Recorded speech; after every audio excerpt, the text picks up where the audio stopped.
Friday, October 25th, 2019. Hanson Realty's Halloween party at the Magnolia Hotel in downtown St. Louis.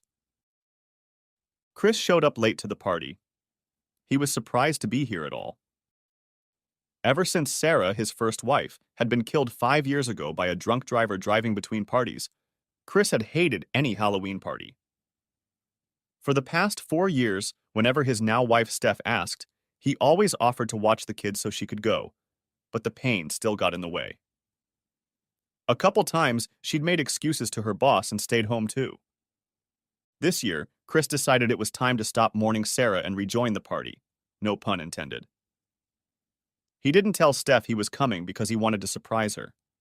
He had been planning it for months and had even asked one of his cousins to help him with his costume.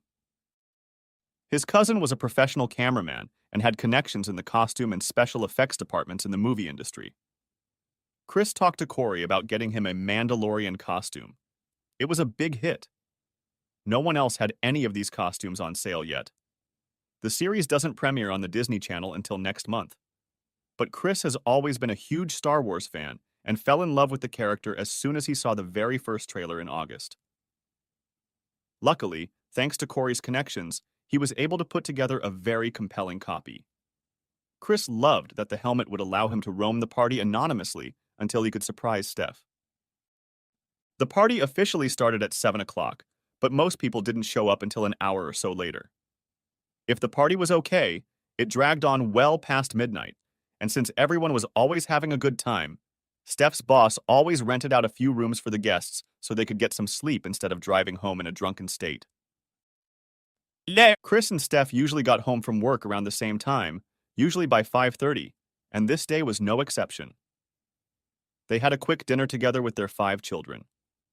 When they got married, they had agreed that family dinners were very important, and unless very unusual circumstances arose, they always ate together at the dinner table and talked about how the day had gone.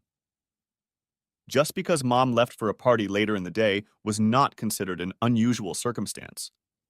Besides, dinner was almost always over by 6:30, and Steph had plenty of time to put on a suit and take an Uber to the party. Just in case, she packed an overnight bag. Her phone beeped that she had a ride. She grabbed the bag and gave Chris a quick kiss. "I love you. Have a good night, everyone. Maybe I'll see you in the morning." And next, Chris watched through the front door as she got into her Uber and then turned to the kids. "Daniel and Caitlin, can I talk to you two for a minute?" Caitlin was the first to respond. "Sure, Dad, what's wrong?" "Well, I didn't want your mom to make a big deal out of it, but I plan to surprise her at her party." Daniel nodded and said, "Really? That's cool. But that means I need the two of you to watch the sisters. It'll probably be an all-nighter." Caitlin smiled. "No problem. It's good that you and Mom have that option. You don't get out that often." Chris smiled back. They really were great kids. "Thanks, guys. I think I should go change." 20 minutes later, he came down in full Mandalorian costume, and it was obvious the kids were impressed. Daniel was the only male in the house, and he was immediately jealous. "Where did you find that? I didn't know there were more like that, and it looks so real. I was expecting something cheaper." "My cousin Corey brought in his special effects specialists, and they custom made it for me. It was a little pricey, but definitely worth it." "Oh, wow. You should let me wear this sometime. It's so cool." "I think we can arrange that, especially after you watch the girls tonight. Behave yourselves tonight. Mom and I will see you tomorrow." Chris decided to drive to the hotel in his car. He knew he would be staying with Steph after the party, and having his own car meant they could go home at their leisure in the morning. He pulled into the large parking lot located on the next street over from the hotel, but decided to leave his bag in his car overnight. He didn't get to the hotel right away and found that the party was being held in the main ballroom. There was a large open space for socializing and dancing, but it was always noisy for those who just wanted to drink and talk. So the room was set up with decorations that allowed for privacy for more private conversations. By the time Chris got there, the party was in full swing. Hanson Realty was a large firm, so there were a lot of employees, as well as spouses, boyfriends, and girlfriends. But the firm also invited other guests, usually contractors who were doing renovations for the firm or frequent clients. Chris's first order of business was to head to a bar for a drink before looking for his wife. He suddenly realized that he hadn't thought this part of his costume through. He didn't want to take off his helmet and carry it around with him all night, because that would definitely ruin the effect. So, as strange as it sounded, he asked the bartender for a draft beer with a straw. There was enough room under his helmet to get the straw to his mouth. He and the bartender had a good laugh about a guy in full armor drinking beer with a straw, but it worked. Then, he went in search of his wife. He wandered around looking for Steph, but couldn't find her on the open part of the floor. When he finally found her in one of the side areas, he suddenly wished he hadn't. Steph was in one of the nooks and crannies, surrounded by coffins and skeletons, in an embrace. In this case, it wasn't some guest, but John, Chris's best friend. Chris knew that nothing would ever be the same. Even if she wasn't really cheating on him, just being in this situation would be breaking the spouse rule, and he would have a hard time trusting her after that. He also knew he should know more about what was going on. He walked past the couple to a nearby room where he could sit down and pretend to sip his drink. At least in this situation, he had the perfect disguise to watch and listen to everything they were doing and saying. Unfortunately, all he could hear at this point was the sounds of entertainment. He pulled out his phone, hoping he could record some of what they were saying. He didn't know if it would work or not, but he figured it was worth a try. "Steph, we can't keep going on like this. You know I want you. Leave Chris and marry me. Be very clear, John. I love you and I want to be with you. But I'm more than that. I have 3 children to think about as well." At those words, Chris's heart tore apart. They had 5 children, even though it was a yours, mine, and ours situation. Steph had 2 children from her first marriage. He had 2 from his first marriage, and now they had 1 in common. But the way she talked about them only having 3 had hurt him more than he'd expected. From the moment they'd met, he'd loved her 2 children as much as he loved his own. To him, they had always been 5 children. A memory flashed through Chris's mind of when he first met Steph almost 5 years ago. He and his daughters had just moved to St. Louis from Kansas City. It was January 2015, and his wife had died in October, shortly before. The first few months after her death were very weighing on Chris, and he knew he needed to make an immediate change while he was still recovering. His daughters, Ashley and Emma, were only 3 and 1 years old at the time, so they didn't even really understand what was going on. Chris's parents lived an hour east of KC, so they could drive to visit them in St. Louis with no problem. He talked to his supervisor, and they arranged a transfer to a plant in suburban Wentzville. Chris was a mechanical engineer and did quality assurance for GM. Moving from the Fairfax, D.C. plant to the Wentzville plant meant moving from inspecting Cadillacs and Malibus to inspecting mid-size pickups and vans. Chris met Steph when he started looking for a new home. Even though they were still relatively young, Chris and Sarah were smart enough to invest in life insurance, so Chris was able to find a nice house in a good neighborhood that wouldn't cause him a long commute to work or keep him away from the girls. Steph had several properties he could visit.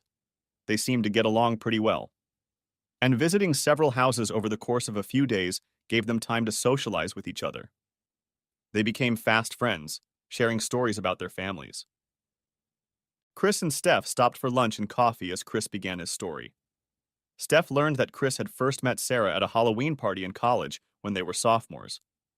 Neither of them had much experience. Both had dated a little in high school, but both were pretty quiet and shy people.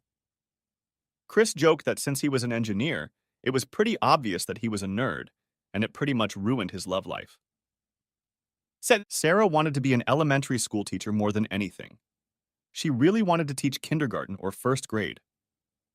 Of course, she joked that being a teacher automatically made her a nerd, so she and Chris were perfect for each other. On their third date, they decided to be exclusive. The funny thing is, they didn't really need to make that decision because neither of them had ever dated anyone else in college. That same night, they swore their love and gave each other their virginity. I don't know why I'm sharing all this with you. I've never shared it with anyone else. Steph smiled at him as he continued. I guess I just needed to talk it out. I'm glad you did. Chris continued. For the rest of our college years, we were inseparable. The only time we were apart was during classes. We spent all our evenings together as if we were already married. We'd have dinner together, talk about the day, review what we'd done in class, and then we'd usually go to bed and make love. Eventually, we graduated, and the next month we were married. By the fall, Sarah was pregnant with Ashley. Some people wondered why we had kids so early, but in reality, we had been together for almost 4 years and almost immediately started acting like an old married couple. It seemed like an eternity to us. A couple years later, Emma came along. I'll never forget her birthday. Sarah gave birth on the 3rd anniversary of the day we met. He paused, deep in thought. Steph watched him for a few seconds. How did Sarah die? She saw a shadow run across his face. Never mind. I can see it still hurts a lot. No, it's fine. Again, it seems to help to talk it out. I haven't had anyone to talk to about it. He paused again, seeming to gather courage. It was late October, and we were having a quiet evening at home. Sarah got up to change Emma's diaper and realized it was the penultimate diaper in the house. We were usually so good about always having an extra package. Of course, we knew it wouldn't be enough for all night and the next morning, so Sarah headed to Walmart to buy another package. It was already 10 p.m. I offered, but she said it was her fault for not paying attention to how many we had. She was on her way home when her car was hit by a drunk driver. He was on his way to the pub for Halloween. Ironically, they held it a week early because they didn't want anyone to risk drinking and driving when the kids were trick-or-treating. That's terrible. Yes, my lawyer managed to get a nice compensation from the pubs involved because they published that little bit of information. He convinced them that it proved their guilt. The good news is that I'll be able to use the money to hire a part-time nanny for the girls. I guess that's one good news. I guess, but I'd rather have Sarah back. How about we get back to looking? Let's create some happy memories for you and your girls. After looking around at half a dozen more houses, Chris found one he really liked. It had 5 bedrooms and a large backyard. He figured that eventually each of the girls would have their own room, plus a nice guest room and maybe a home office or playroom. He especially liked the fenced yard, where the girls would have a place to run around when they got older. Well, I guess you won't be needing me anymore. That's not true. You've become a good friend, and I'd really like to see you once in a while just to talk. That would be great. Would you like to have coffee in a day or two? They're letting me stay part-time for the rest of the month so I can get settled in. How about Wednesday in the middle of the day? I won't have to pick up the kids until 4:30 that day. They have after-school clubs that day. That sounds good. Meet me at your office around 1:30? Great. I'll be ready and waiting. But this time you have to tell your story. I don't. I have great kids, but their birth was pretty painful. That's okay. You don't have to share, but I'd really like to know more about my new best friend. Well, since you say so, I guess I'll have to share. Chris picked her up at 1:30 on Wednesday. As soon as she buckled her seatbelt, Steph suggested, Let's not have coffee. The day is just fine, even if it is the last week of January. Let's go to the Missouri Botanical Garden. We can have coffee there and walk around the garden while we talk. Besides, eventually you'll want to take your girls there, and you need to know all about it. Sounds good. For the first few minutes, they just walked around. Finally, Steph took a deep breath and began. My life has always been a little complicated. My mother was a huge mess. She grew up in a pretty sheltered household and rebelled right after she went to college. She started drinking and sleeping with everyone she could. My birth certificate says, Father Unknown. Wow, I didn't realize they actually did that. Apparently they do sometimes, especially when there's no other option. Anyway, my mom's college career ended abruptly, and she came home to my grandparents to give birth to me. My grandparents are my real parents. During her pregnancy, my mom managed to quit drinking. As my grandmother told me, getting her clean was a real challenge. She became addicted very quickly. What they didn't realize was that she went back to it almost immediately after I was born. Steph was silent for a few seconds to gather her thoughts. The problem was that Mom started selling herself to make money for booze. When she was arrested the second time, my grandparents insisted she go to rehab. They also legally took temporary custody of me. As you can imagine, that didn't change anything. When I was 2 years old, she was arrested for the third time and sent to jail. Then, my grandparents got permanent custody. My mom died in prison a few years after that. I was 4 years old at the time. Her heart weakened after what happened, and it killed her. I'm so sorry, Steph. I mean, it didn't matter because she was never a part of my life. She was always more of a distant aunt who visited me from time to time and was a bit of a mess. But she was still my mother, and it hurt that she didn't love me enough to be with me. Again, I'm sorry. Life was pretty good when you were a kid. Instead of being Daddy's little girl, I was Grandpa's little girl. He was such a wonderful man. I know he spoiled me to death, but we had a great time. I love my grandmother, but she doesn't compare to my grandfather, and I's love. What happened? He had a heart attack right before my 18th birthday. Like you and Sarah, it was the week before Halloween. I'm sorry. I guess he and I are in the same club that no one wants to join. Yeah. Anyway, I was lost for a couple months, looking for someone to love like my grandfather loved me. Unfortunately, I found Mark. We dated a few times in junior high and high school. As we got older, I got pregnant. Mark and I were married a week later at the courthouse, with only his parents and my grandmother as witnesses. We lived with my grandmother for about 6 months. In September, Daniel was born, and the three of us moved into a small apartment. Mark worked for a construction company building houses. A little less than 2 years later, Caitlin was born. Things were good for a while. I mean, things were tight, but I thought we were a happy little family. It wasn't the best way to start life, but I really loved Mark, and our kids were great. So what happened? Shortly before Caitlin's 5th birthday, Mark just left. He didn't say anything. He just went to work that morning as usual. I took the kids to school as usual and went to my job. That fall, I started selling real estate. At the end of the day, I picked up the kids and went home to make dinner, but Mark never came home. I made some excuse for the kids and sent them to bed at the usual time, and then I started calling a few of Mark's friends. I hadn't heard from him. Then I called his boss, but he said Mark hadn't even shown up for work that morning. Really? At that point, I started to panic and called my grandmother. She called Mark's parents, but they hadn't heard anything either. The next day, I went to withdraw some money from the ATM to buy the kids dinner, but found that Mark had taken all but $100. That's when I called the police. They said there wasn't much they could do, but they filled out a missing persons report. I'm just shocked. How could someone do that? Eventually, I did find out. About 3 months later, the police found him. They arrested him in Texas. He killed a couple he was robbing. All he got from them was $218. Of course, in Texas, murder is taken very seriously. He was quickly convicted and is serving 2 life sentences. The only good part of the deal is that the divorce was pretty straightforward. I wanted to be completely free of him, so my lawyer made him give up any claim to the children. He'll never be able to see them anyway, and this way, I won't have to talk to him about anything else. I understand why you want to be free of him after this, but I still don't see how he could ever give up his children. That's the thing. He never wanted them or me. He blames us for stealing his life from him. Never mind that he was the one who pressured me to get on with it.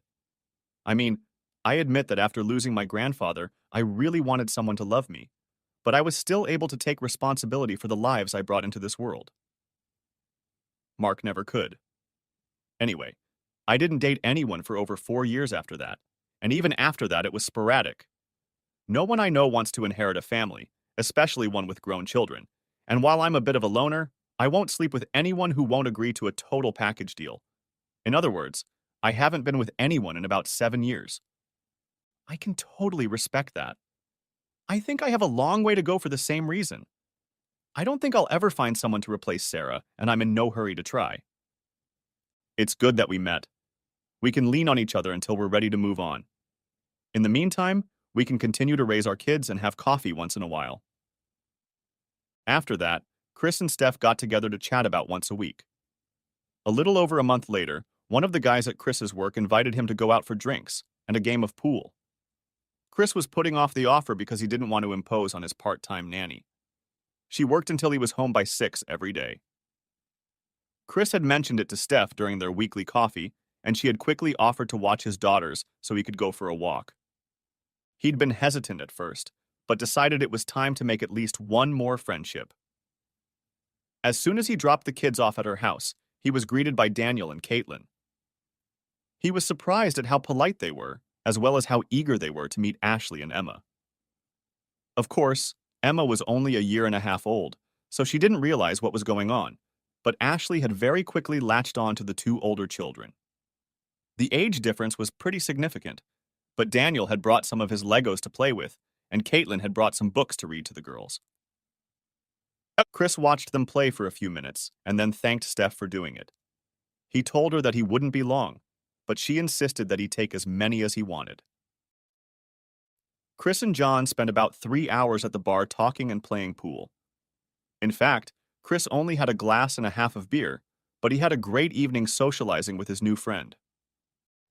Over the next few years, they got together regularly at the bar to shoot pool or throw darts. During the warmer months, they played golf about once every 2 weeks. By the end of February, Chris and Steph had moved on to having family dinners at one of their homes at least a couple times a week. By April, they decided that they were dating by default, although they did nothing more than hug and kiss.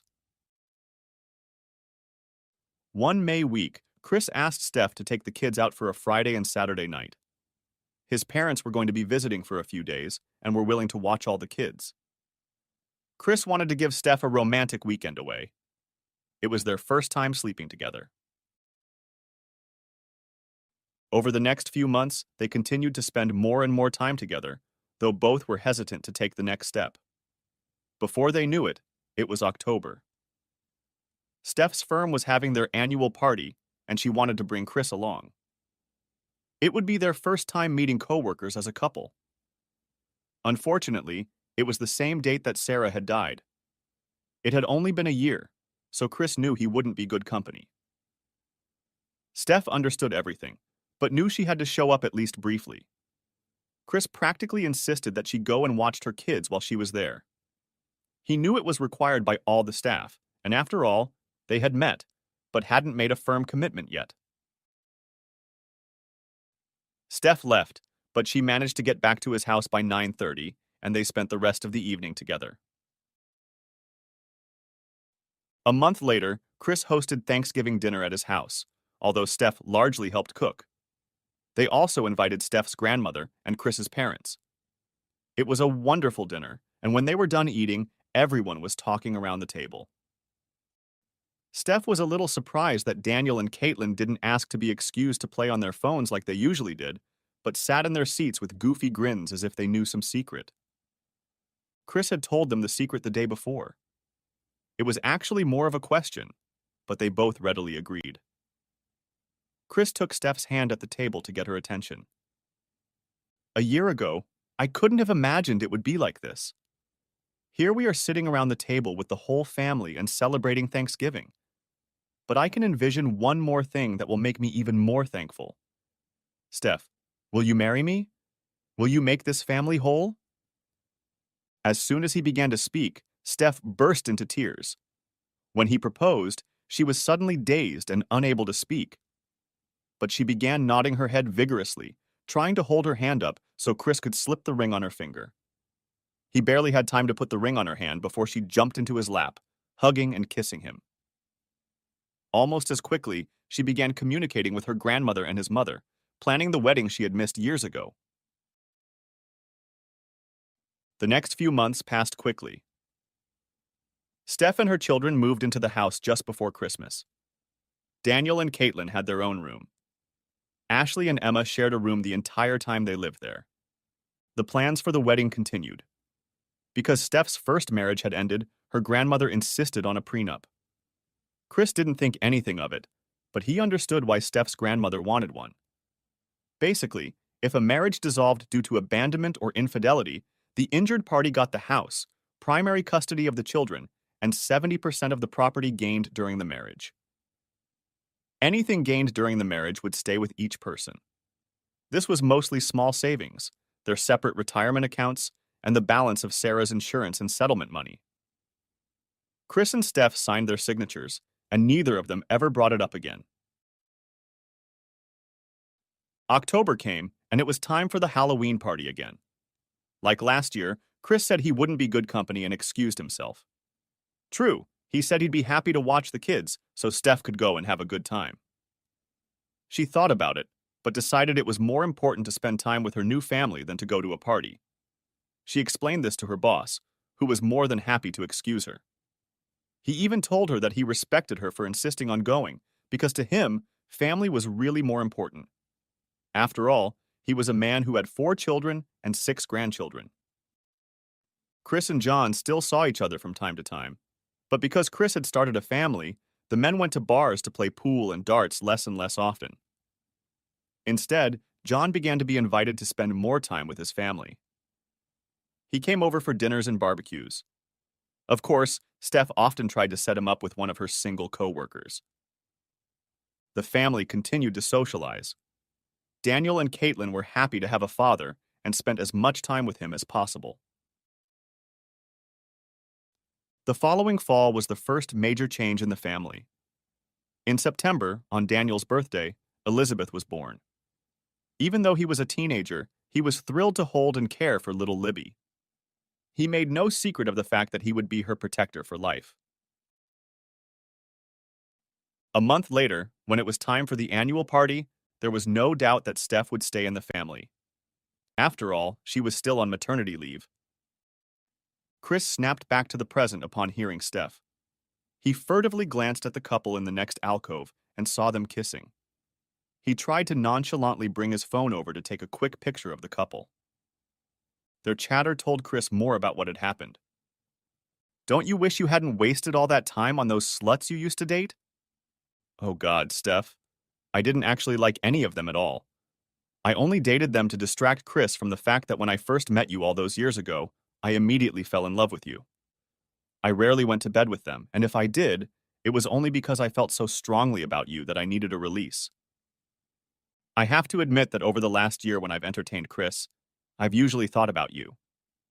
Do you still love him? Do you really want to know?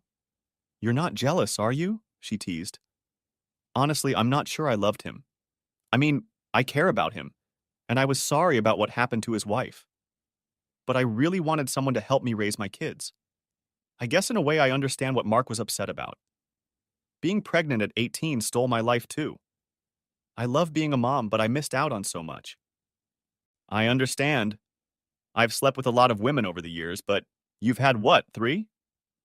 "Yes, I've only had you as my third, and you're by far the best lover I've ever had. I was the only one Mark was with, and I'm only Chris's second, so neither of them know as much as you do about what really turns a woman on. I guess I can forgive you for all those women, since it made you a better lover for me. Come here, sweetheart. I'll show you what kind of lover I can be." "Oh, John, maybe we should move this to my room?" exclaimed Steph, somewhat panting. "That sounds wonderful, but we mustn't be seen leaving together. Give me the key and I'll go upstairs. You do a little socializing, make your excuses to your boss, and meet me in my room in 15 minutes or so." "Sounds good to me. It's room 812. See you in a few minutes, lover." "Go, hot little minx." Both were oblivious to the seething, broken Mandalorian listening to their conversation. A plan began to form in his mind. He stood up and quickly made his way to the front desk. He hated to take off his helmet when someone could see it, but he needed the desk to give him another room key. He simply explained that his wife had both keys and he couldn't find her at the party, but he really needed to get into their room. Surprisingly, he only had to show his ID. Since the credit card Steph used to book the room also had his name on it, he was happily given a new room key. Now all he had to do was wait about 30 minutes for the party in room 812 to begin. He put his helmet back on in case he ran into anyone he knew. Half an hour passed. He walked quietly to the room and tried to listen through the door to see if it was time. He wasn't sure, but from the sound of it, the time was right. He took off his helmet and placed it outside the door. He didn't need to keep anything extra in his hands, and he was afraid he might drop it if he saw what he expected to see. He pulled out his phone and opened the camera app, then swiped the keycard across the lock and heard the door click shut. Carefully, as quietly as possible, he opened the door and stepped into the room. It was obvious that Steph had done her best and gotten a suite. Through the open French doors, he could see the bedroom to the left. However, even though he was not in the same room, he slowly closed the main door behind him. He was afraid that if it closed loudly, they would get spooked and bolt before he could get a clear shot. Nothing could have prepared him for what he saw on the bed. John was no different from him. He was just shocked to see his favorite woman having fun with another man. They were so engrossed in each other that they didn't even notice he was watching them from the living room. After recovering from the shock, Chris started filming the video, taking multiple shots at the same time. He didn't say anything. He just sadly turned and walked out of the room. As he walked outside, he didn't make sure the door closed loudly, but figured they were so busy they probably wouldn't notice. He picked up his helmet from the floor, put it on to disguise himself again, and quickly headed for the stairs. In the room, Steph and John heard the door close. After staring for a few seconds, John still stood up and walked to the door. He didn't open it, but looked through the peephole. Seeing nothing, he shrugged and went back into the bedroom. I don't know. There's no one there. It must have been the next room. It just sounded like it was our door. Weird. Chris walked quickly to the car, finally taking off his helmet. But as soon as he buckled his seatbelt, his emotions came rushing out. He knew he loved Steph, maybe not as much as he loved Sarah, but it was still a reality. And now he was shattered. In many ways, it was worse than losing Sarah. She hadn't chosen death. She had been taken from him. Steph, on the other hand, had chosen to betray him. Several times while driving home, he realized he was distracted and not paying attention to the road. He was lucky he managed to make it home alive. Leaving his helmet and overnight bag in the car, he made his way through the garage door and dirty room into the kitchen. He almost bumped into Daniel, and it made him slow down. Dad, what's wrong? I wasn't expecting you home today. Chris just stared at him dumbly. Dad, you're scaring me. Where's Mom? Is she with you? Chris couldn't say anything, but he started crying again. Daniel pulled him to a chair in the kitchen and sat him down before he collapsed. He took a glass and filled it with water, setting it on the table in front of Chris. Unfortunately, his father continued to sit there in shock until Daniel said, "Let's get you out of that armor." He pulled the clasps and began to remove the various parts of the suit, relieved that it was designed to be easily worn over a t-shirt and tights. Come on, Dad, talk to me. What's got you so upset? Chris took a deep breath and said, barely loud enough to be heard, "Your mother is cheating on me." Daniel stopped what he was doing and froze for a second. Are you sure? I saw it. I took a picture of it. Who is she with? With John. Shit. Daniel. Sorry, it came out, but that doesn't make it any less appropriate. I don't like it when you use that kind of language anyway. Daniel laughed lightly. Chris looked at him with a puzzled expression on his face. Daniel explained, Well, you have to admit it's kind of funny. Your life is falling apart, and your first thought is how to get me to be more polite. It was Chris's turn to chuckle. Yeah. So what are you planning on doing? Not that I have much of a choice. From what I can see, this has been going on for months at least. Not to mention I've heard her say she never really loved me. She was just looking for a father figure for you and Caitlin. He wiped away the tears on his cheeks again. And now she's going to leave me and take you, Caitlin and Libby. Not if I have anything to say about it. He took his seat at the table. Daniel, she's your mother. I know that and I love her, but for the past few years I feel like she's resentful of me. Like I stole her life from her. Chris wanted to tell Daniel he was wrong, But he'd heard Steph say pretty much the same thing earlier that evening. Even if that were true, I know your mom still loves you. In her own way, but that doesn't mean she doesn't resent me. From what I've heard her say about me, I can't say there isn't truth in what you're saying. They both stared at the table in front of them. Anyway, I guess I'll have to get a lawyer to decide how we split everything up. Your mother will be home tomorrow morning. I think I'll take you kids to Grandma's first thing. I wish I could be here, Dad. I know, and don't worry, you'll get your say. But I think I'd like to meet her alone first. It might be a little ugly, and I wouldn't want the girls around in that case. I understand, Dad. And for that matter, I guarantee things will be awful when I meet her. I really can't believe she did this to us. Wait a minute, Daniel. She's cheating on me. She told John she has kids, so I know she loves you. Maybe she does, but she's still destroying this family, and that includes all 7 of us. He thought for a moment. Actually, it's more than that. I love all 3 of my grandparents, and if Mom plans to keep you, how often will I get to see your parents? Probably never. And that's very unacceptable to me. Daniel, I know I've only known you for a few years, but it's things like this that make me love you even more. But I also legally adopted you, so I'll have visitation rights, and I promise you I'll make sure you spend as much time as you want with your grandparents. Thanks, Daddy. You know I love you too. What do you say we try to sleep in? You help me take your sisters to Grandma's in the morning, and then we'll see what happens. Chris had no idea what kind of night Daniel had had, but he didn't sleep at all. It seemed amazing to him that he could be so sad and so angry at the same time. He really did love Steph, and to find out that it was all an act on her part was heartbreaking. The next morning he was in the kitchen, making pancakes for the kids before taking them to Steph's grandmother's house. Suddenly he was hugged from behind by Caitlin. Oh, Daddy, I'm so sorry. What are we going to do? And Chris turned to hug his 14-year-old adopted daughter. I guess your brother told you? He looked at her tear-drenched face as she nodded. Just know that I love you, and I'm going to protect you from all of this as much as I can. Nothing will ever stop me from loving you. How could she do this to us? I don't know, sweetheart, but we're going to be okay no matter what, okay? She still clung to him, but nodded her head. You and Daniel didn't say anything to Ashley and Emma, did you? I wanted to, but Daniel told me to wait. He's right. I need to deal with your mother first. Then we can talk to the other girls. After breakfast, I want to take all 5 of you to Grandma's for a while so I can talk to your mom about what needs to happen. Daddy, isn't there some way to make this go away?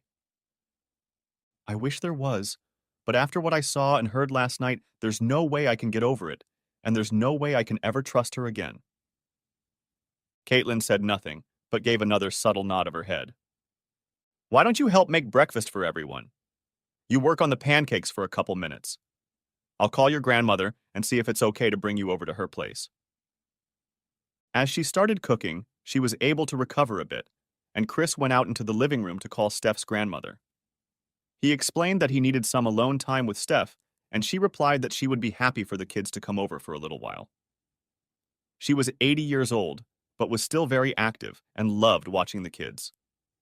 Around 9:30, all the children were fed, washed, dressed, loaded into the van, and arrived at Catherine's house. She enthusiastically greeted the children, listened to their updates on what they were doing at school, and then sent them to the family room to watch one of the many Disney movies she had on hand. Ashley, Emma, and Libby went off to another room while Daniel and Caitlin stayed back. Kids, why don't you watch the younger girls while I talk to your father for a few minutes? Actually, Grandma Kate, we want to talk about what's going on too. Catherine looked at Chris, but he didn't say anything back. She could see the sadness and anger in his eyes. Okay, Caitlin, you'll go and make sure the movie is going right, and then you can come back. But I think I'm going to need you both to step in a bit, because I suspect your younger sisters don't know what's going on yet, right? Yes, ma'am. Okay, Chris, let's sit down at the kitchen table away from prying eyes, and you can tell me what's really going on. Over the next few minutes, Chris recounted just about everything he had heard and seen the night before. Catherine didn't react too much, but because the children were listening to her, he didn't allow himself any extra words. Still, he could see the tears on Caitlin's face as he described the evening. So, do you have actual proof of all this?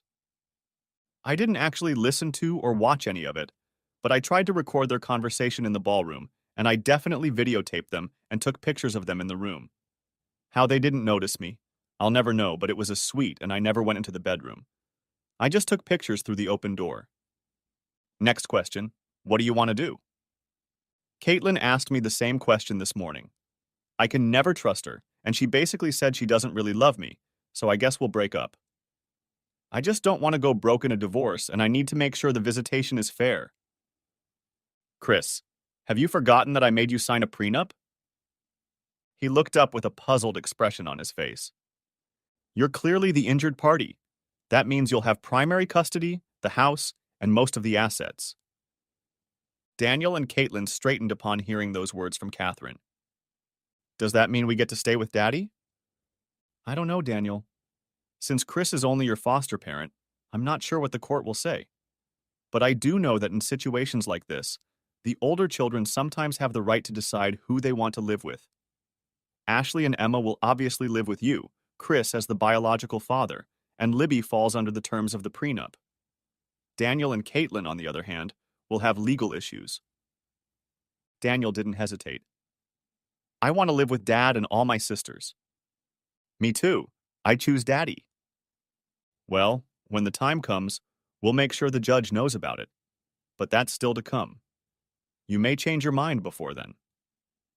Daniel and Caitlin shook their heads negatively. Well, we'll see. We talked some more about the immediate plans, but then Chris decided it was time to go home and wait for Steph.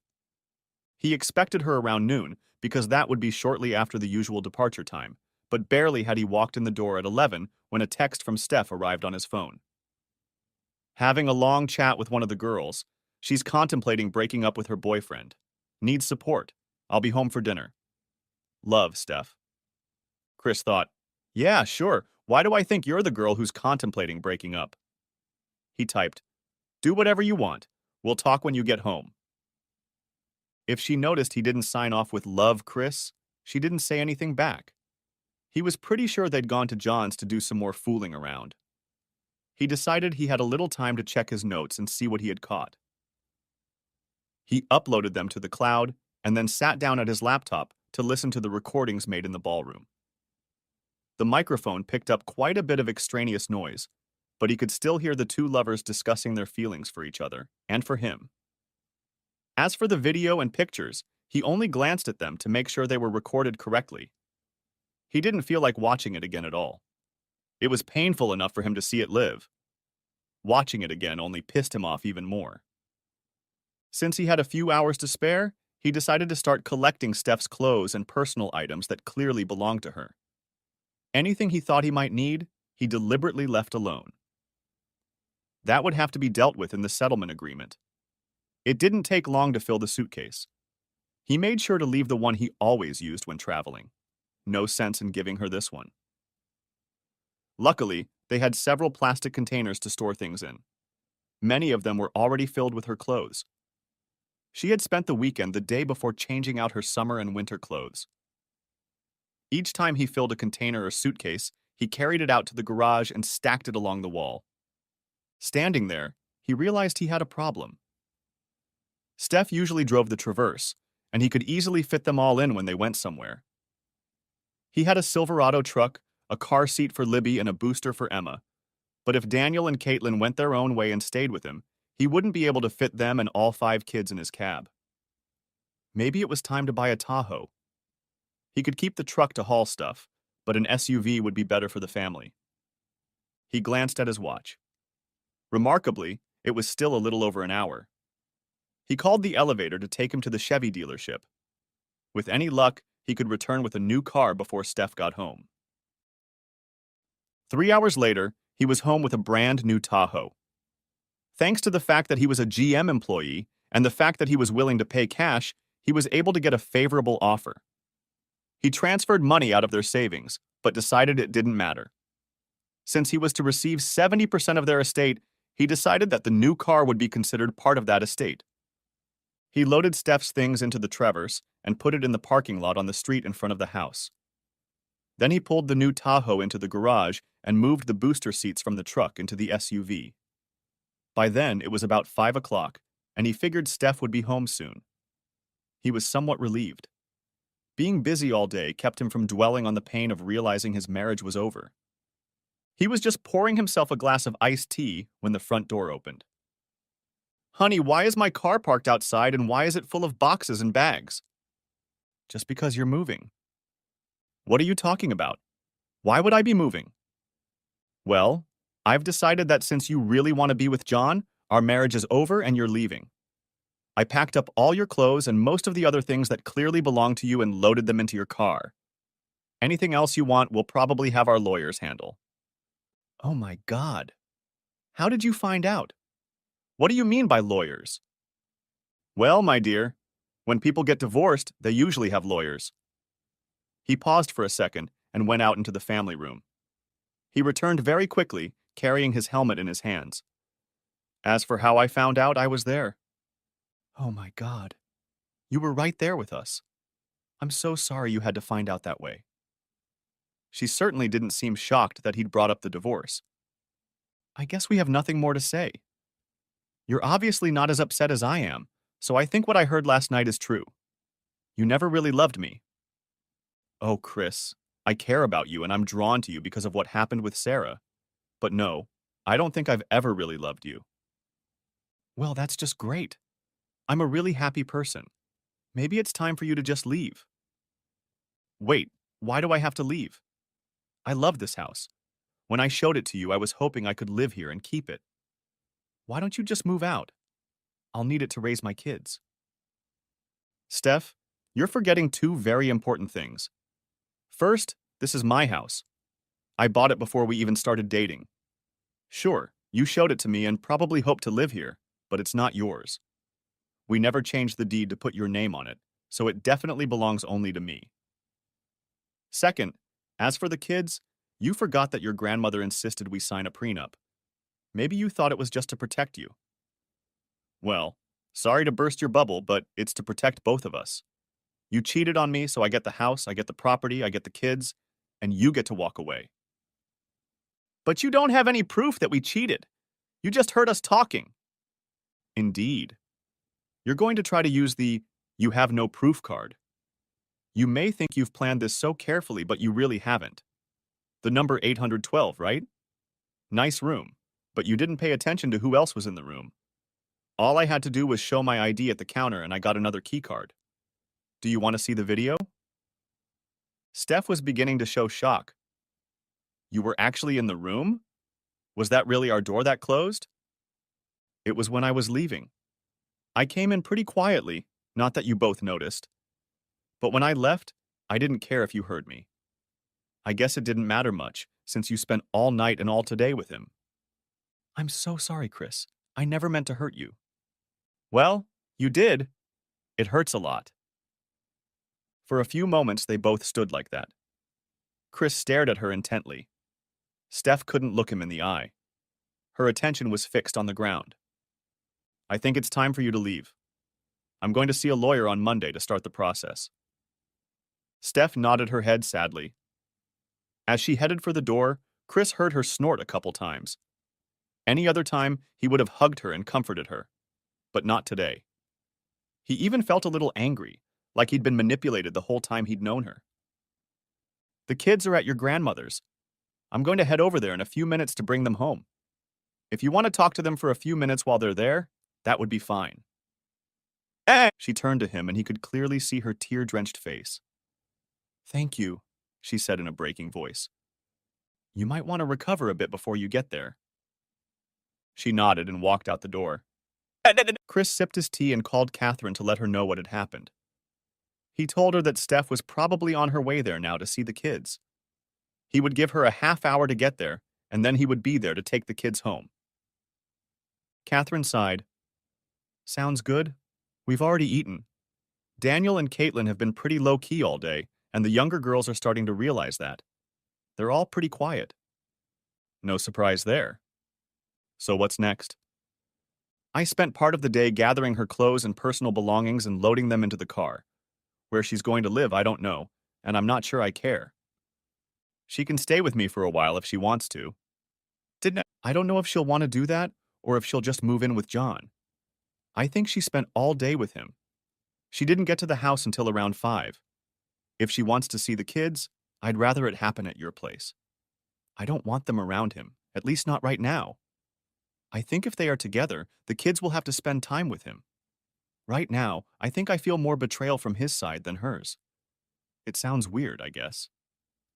I'm not sure I realize that. I don't either, actually. I guess just because he spent so much time talking about other women he was dating and introducing us to them, there's no way I expected my friend to start stalking my wife. Okay, I understand. But her betrayal was really just as deep. I mean, she told you all those years ago that she loved you, and now you find out she didn't really mean it. Yeah, that hurts. Well, I'd better talk to Daniel and Caitlin before she gets here. I'll ask them to be a little polite, especially in front of the younger girls. Thank you. I hope they don't make a grand scene. It wouldn't do anyone any good right now. Chris stood around for about an hour before heading over to Catherine's house in the new Tahoe. To say the kids were surprised is an understatement. When they got back to the house, the older kids hid in their rooms, leaving Chris alone to put the girls to bed. He grinned at the thought that he'd better get used to this. This would be the new normal. Things were developing just as Chris had expected. His lawyer was thrilled with the prenup. It was drawn up fairly rigidly, and he didn't expect any problems. He was a little surprised that Daniel and Caitlin wanted to stay living with Chris. As the adoptive parent, Chris had visitation rights, but this was the first time in the attorney's practice that the adopted children wanted to stay with the adoptive parent rather than the birth parent. It was this part of the case that upset Steph the most. She broke down completely when the children told her they no longer wanted to live with her. Her emotions were mixed. On the one hand, she regretted how her life would have turned out if she hadn't gotten pregnant at 18, or the fact that she had 2 children before she could legally have a glass of wine. On the other hand, she loved her children dearly, and the thought of having them with her part-time was killing her. She also regretted what she had done to Chris.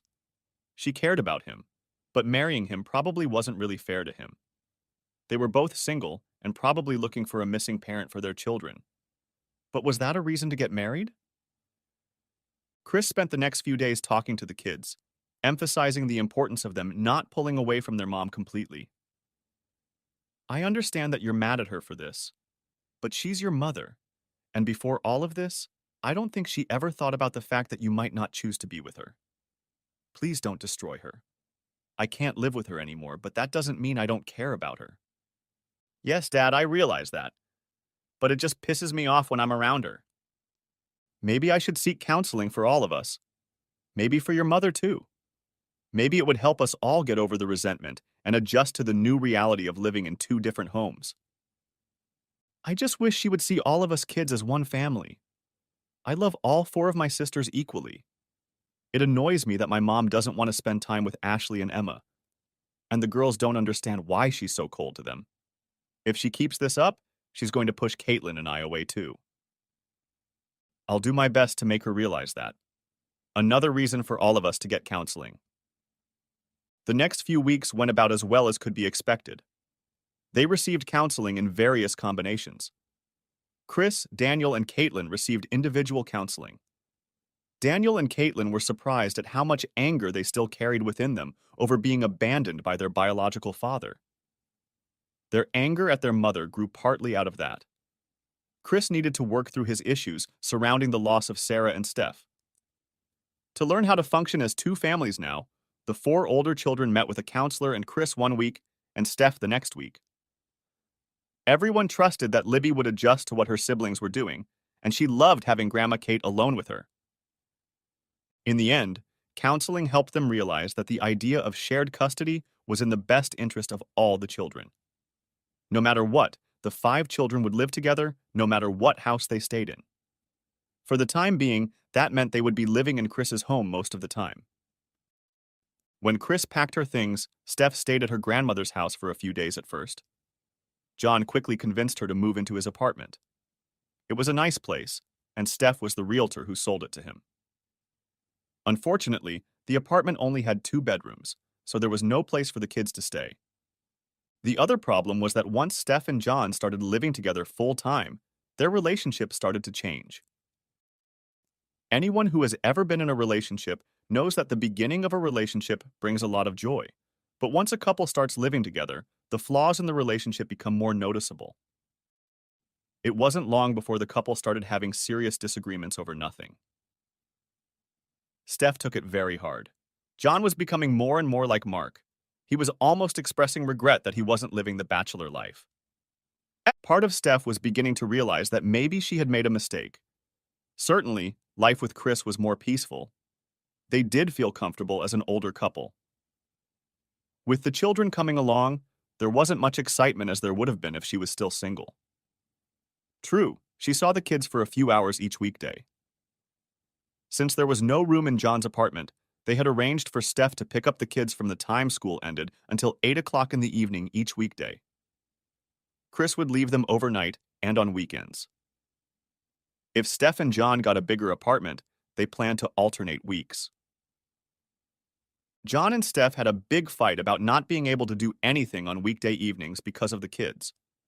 Steph reminded him that he knew she was one with the kids, and that was an integral part of parenthood. After the second week, John found a way to stay late at work. Steph could smell the beer in his breath and knew he was avoiding the kids. Regret appeared more and more often in Steph's thoughts. One Tuesday night, dropping the kids off at Chris's house, she asked him for a minute. "I need a favor." "What can I do for you?" "I need you and the kids to help me move into my grandmother's house this weekend." "Why? Is there something I need to worry about? Is John doing okay with the kids?" "Well, let's just say that living together full-time doesn't quite live up to the fantasies I had in mind. John and I are breaking up." "I'm sorry." "Do you think we have a chance to start over?" "To be honest, no. I think we can be friendly with each other, but I don't think I can trust you again. Listening to you talk the other night just killed that part of me. Even if we started over, I'd always wonder if you really feel something for me, or if you're just looking for a father for our kids." "I understand. I don't like it, but I understand." She hesitated for a second. "You know, for the record, I did have feelings for you. I'm not such a good actress. I mean, I know what I said to John that night, and to be honest, what I've said to him on many nights, but I don't think what I said was true. My therapist and I have discussed this a lot. We think I was just taken over by the new relationship, and to avoid feeling guilty, I minimized the feelings I really had for you. Yes, I understand how that could have happened, but it would still be very hard for me to get over it. Not to mention that my therapist and I think I really need to spend some time alone. She thinks I was afraid of being alone with 2 small children and haven't worked through my grief. I need to do that and work on forming my own identity. In other words, I can go out and spend time with friends, but I need to refrain from new relationships for a while. There's no need to rush things, and since the kids don't distract me, I don't think that will be a problem." Steph nodded her head, looking a little sad. "So, we're continuing what we've been doing with the kids, only we're moving in with your grandmother instead of John." "Yeah, for now. I might start looking for a place to live. It would be nice to keep the kids for a longer period of time. It'll be a while before I can afford it. The prenup really screwed me up in that regard." Epilogue. Steph found a decent 4-bedroom house about 6 blocks from Chris's house. It was close enough that they could walk in good weather, and there were no issues with the kids' schools. Steph, for her part, had earned a reputation as an ice queen.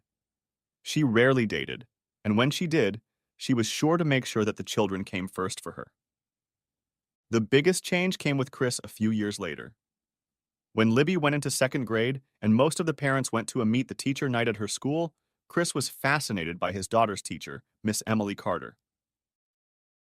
Not a week later, they ran into each other at the grocery store and talked for 20 minutes next to baskets of onions in the produce department. That same weekend, they went on their first date, and over the next few months they were together more and more, and the following summer they were married.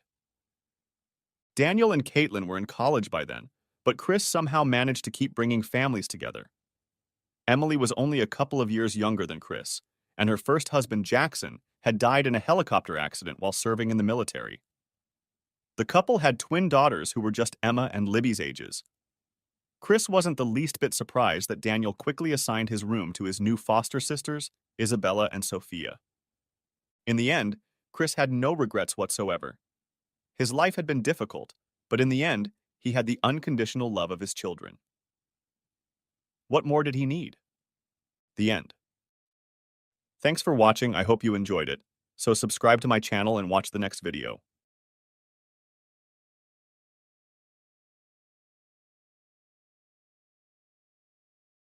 As soon as the wheels of the Southwest plane touched the ground at Sacramento International Airport, Wes Hardaway pulled out his cell phone.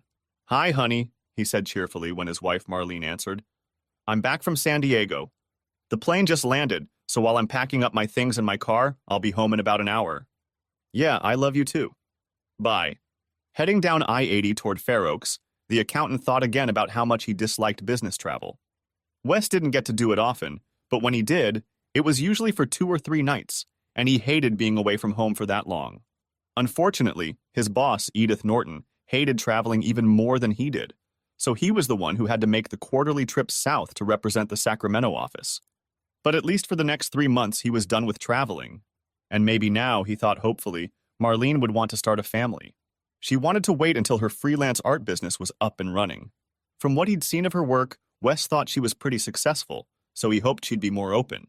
Working outside the home would make motherhood much easier. At least that was his argument.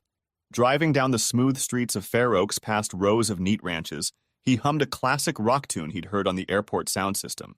But the tune quickly faded away when he pulled into his driveway and discovered that the garage door opener didn't work. Shaking his head in disgust, he parked in the driveway and walked to the front door. To his horror, the key wouldn't go into the lock. He checked to see if he had accidentally mixed up the keys, but no, it was indeed the house key. After trying a few more times, he gave up and rang the doorbell. Not a sound came from inside.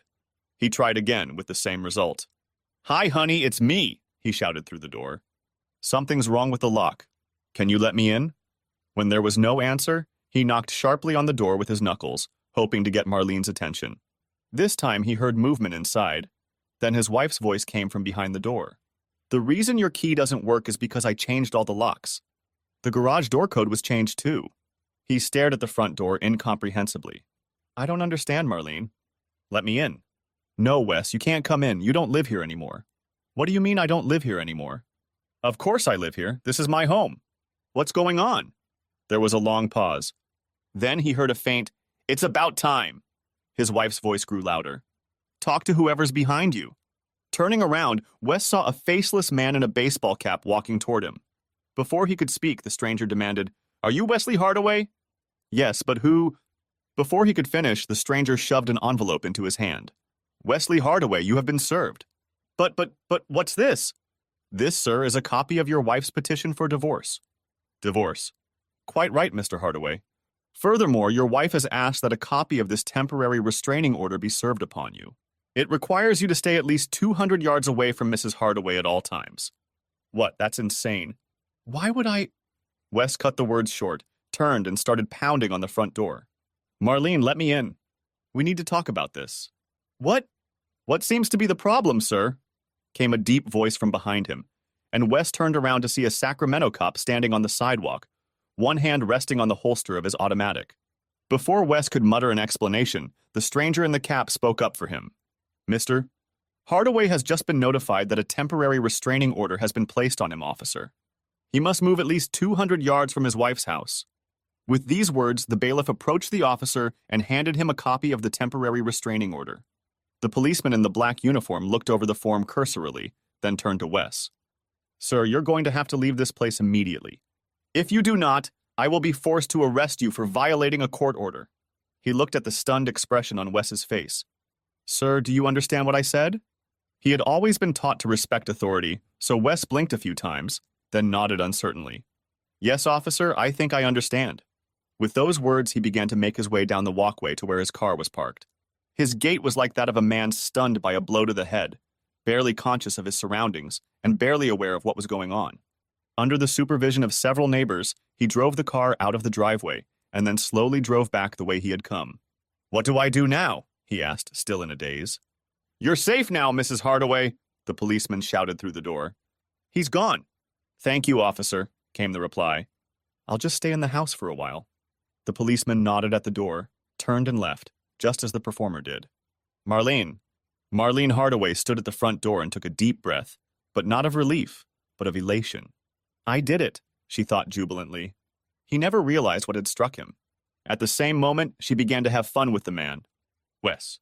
The next morning, Wes woke up early in the morning confused, unable to remember where he was. He had only slept for a few hours, and it took him a while to realize that he was lying on an unfamiliar bed in some nameless motel. The whole thing felt like a dream, or rather a nightmare. All afternoon and evening he pondered what had happened when he got home, trying to make sense of what had happened. When that failed, he started going over everything he could remember about the past days and weeks. It was maddening. He couldn't remember anything that could have caused his wife to react this way. Immersed in idle ruminations, he set them aside to ponder his current situation. The good news was that since he was traveling, he had his shaving kit with him. The bad news was that all the clothes he had brought with him were dirty or wrinkled. "And I can't go home to get new ones because I'm locked out." And then an even more depressing thought struck him. "With this damned restraining order, I'll probably have to hire a lawyer to even buy a clean suit." He glanced at the cheap clock on the nightstand and saw that it was too early to try to call the law firm. His empty stomach reminded him that he hadn't had dinner the night before. Food would have to be his first priority, he decided. He found a fast food joint on the highway that was opening early and hungrily pounced on a junk food breakfast while writing down all the tasks he had to complete. The first of these was one he was particularly dreading, calling his boss to let her know he probably wouldn't be in today. Edith Norton was the kind of micromanager who believed her role was to oversee everything her employees did.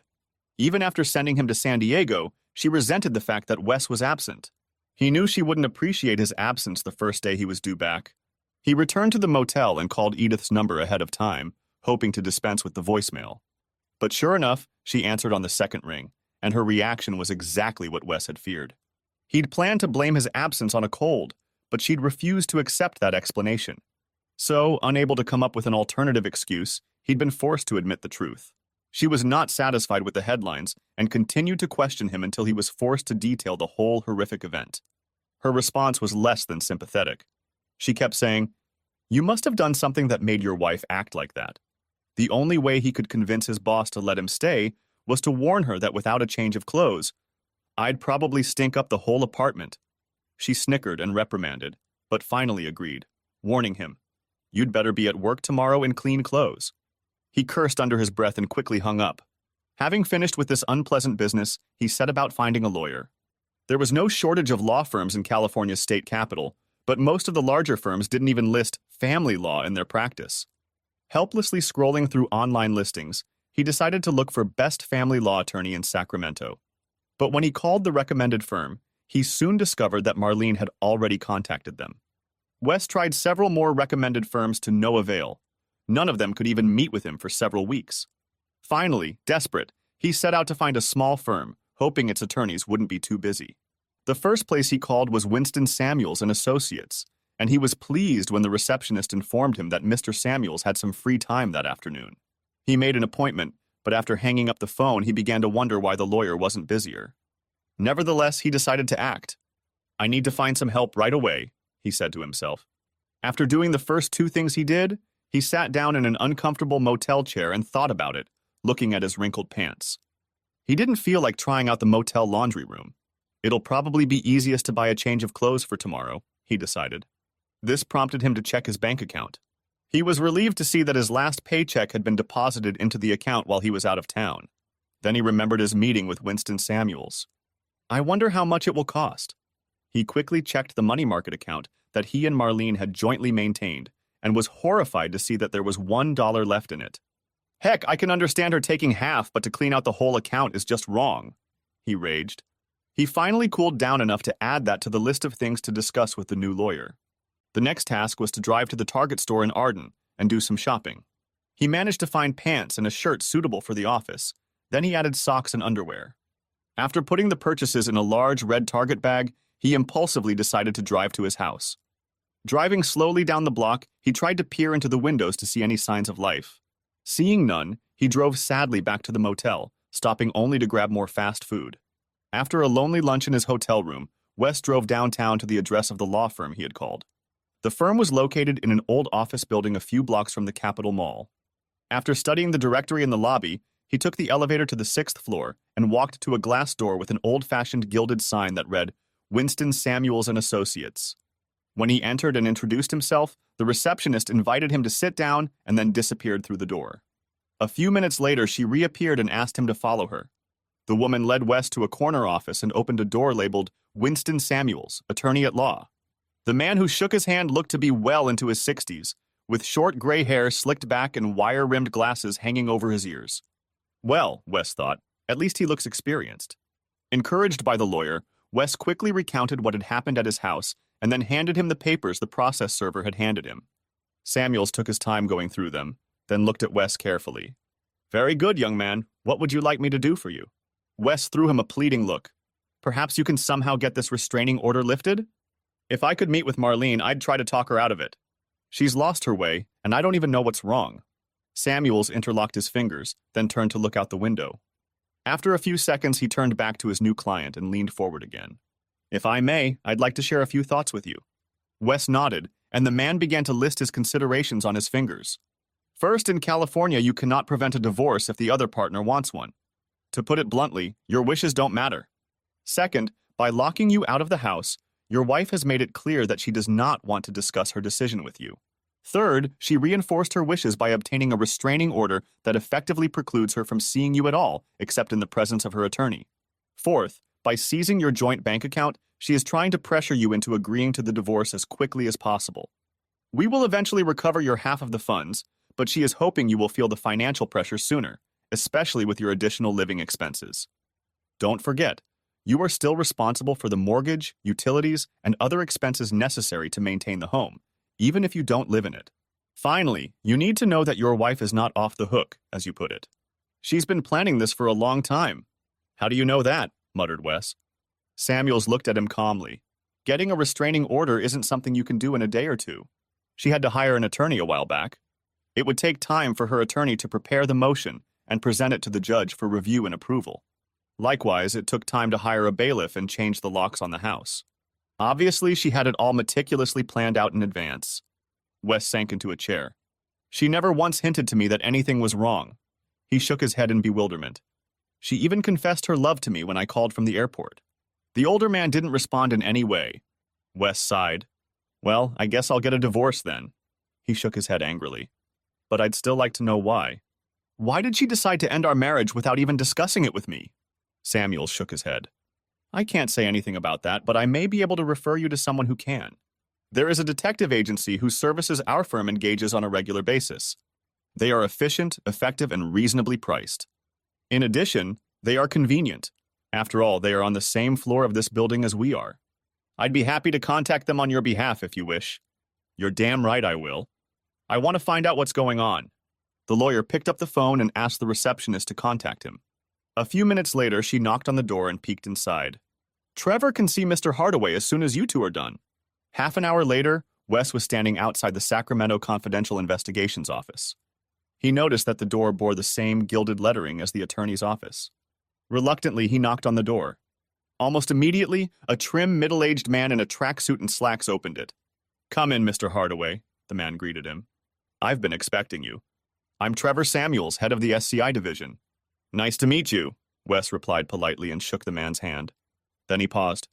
Did you say Trevor Samuels? That's the same name as... The detective grinned.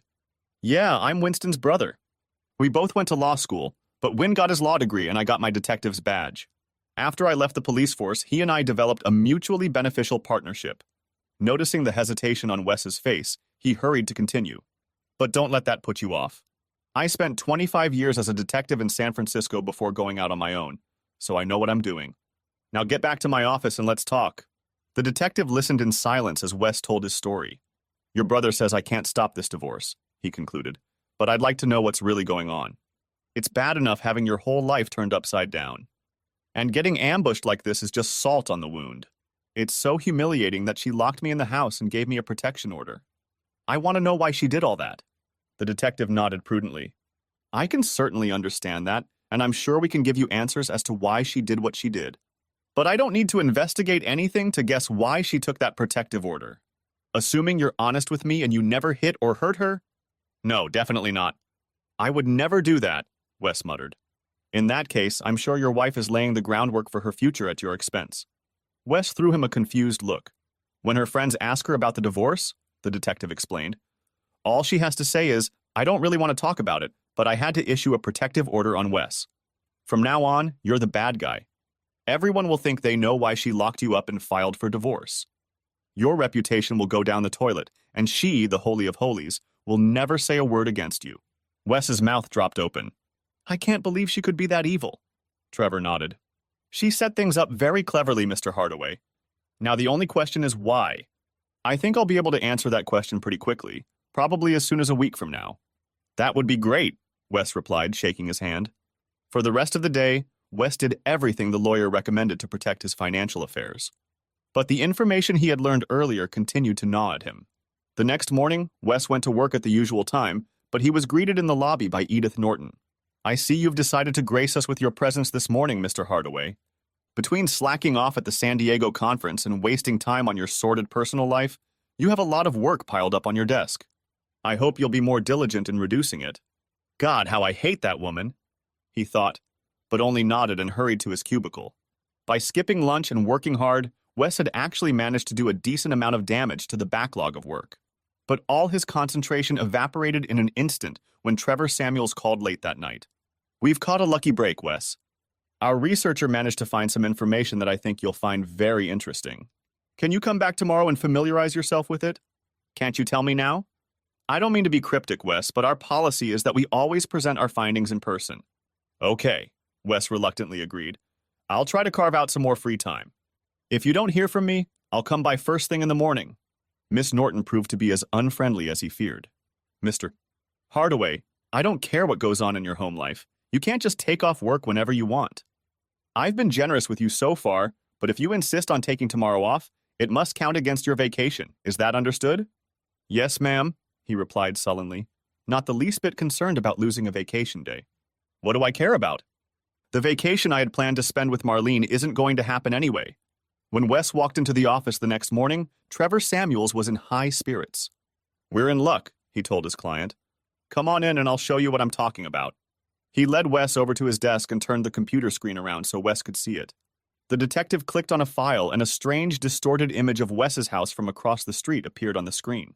"Don't worry about the picture," Trevor reassured him. "It's the fisheye lens that makes the image look weird. But you'll still be able to see all the details you need." A moment later, a silver BMW i8 appeared to the left of the screen. The car made a quick turn into Wes's driveway, the garage door opened, and the car pulled inside. A moment later, the garage door closed, and 30 seconds later, the image went dark. Wes looked at the detective with a puzzled expression on his face. "What was I looking at?" Trevor clicked the mouse, and the scene reappeared. Then he stopped it. "Look at the date and time," he said, pointing at the screen. "That was yesterday, 25 to 12. Wes said, still unsure. "That's not your wife's car, is it?" asked Trevor. "No, she drives a Honda." And then it hit him. "Oh, looks like she had a guest." "Exactly, who has a remote with a new code for your garage." He clicked the mouse again, and Wes saw the garage door open and then a silver car pull out and drive away. The time was 1:32 p.m. that afternoon. Acid began to build up in Wes's stomach. Well, I guess it didn't take her long to find a new friend. Trevor wasn't done. He fiddled with the mouse and selected another file. When it started playing, Wes wondered if he was looking at the previous video. The same sports car appeared in the same direction and pulled into Hardaway's garage again. When Wes looked at Winston, the detective pointed to the time date stamp. Wes took 2 breaths. "That was 3 weeks ago," he exclaimed. Trevor nodded solemnly. "I'm afraid it was." "How often?" asked Wes almost fearfully. "We have documents from the last 6 months, Wes. We haven't had time to go through them all, but it looks like your wife had lunch with the same visitor 2 or 3 times a week during that period." Now the acid in my stomach churned. How could I have been so blind? He turned to look at the detective. "Where did you get all this from?" he demanded. Trevor leaned back in his chair. There's a neighborhood watch organization in your neighborhood. Some neighbors, like the couple across the street from you, have these fancy doorbells with motion-activated cameras. Everything they see goes into a cloud database. Mostly it's harmless stuff, deliveries, people walking by, and the like. But every once in a while, one of them catches a porch pirate or a cheating housewife. Wes gritted his teeth. Too bad we never got to see the bastard. Trevor didn't say anything back. Instead, he clicked the mouse again, bringing up another file. This time, as the sports car pulled into Wes's driveway, the door opened with a delay. Trevor clicked the mouse and the image froze. Then he clicked another key, and the image on the screen zoomed in. The detective pointed a finger. There's the license plate. I don't recognize it. I have a contact at the DMV, Trevor said and pressed the button again. A California driver's license appeared on the screen with a picture of a handsome man staring blankly into the camera. Does the name John Mackenzie mean anything to you? He asked. Son of a bitch, muttered Wes. Marlene works hard for his ad agency. I bet that's how they met her. He jumped to his feet. I'm going to go and argue with him right now. Wait, wait! Trevor shouted, reaching out and grabbing Wes's wrist with a surprisingly strong grip. This is exactly why I insist on presenting the information in person. Sit down and let's talk this over before you do something stupid. Wes glared angrily at the man, then took a deep breath and reluctantly sat back down. That's better, the detective said soothingly. Now listen to me, Wes. For all I know, you're an ex-Marine who can kick Mackenzie's ass hard. Or maybe he's a seasoned killer and put you in the hospital. But either way, you'll prove that your wife was right to ask for a restraining order. Your reputation is already shaky. Don't ruin it permanently. Wes stared at him intently, then slowly bowed his head in submission. I'm not a fighter. If I went to Mackenzie's office, I'd probably come out of it worse. He rolled his eyes. Besides, Marlene would probably love the idea of two men fighting over her. He looked at Samuels again. But I have to do something. If I don't, I'm letting Marlene win. Besides, you say my reputation is already in jeopardy. I can't let the two of them get away with this.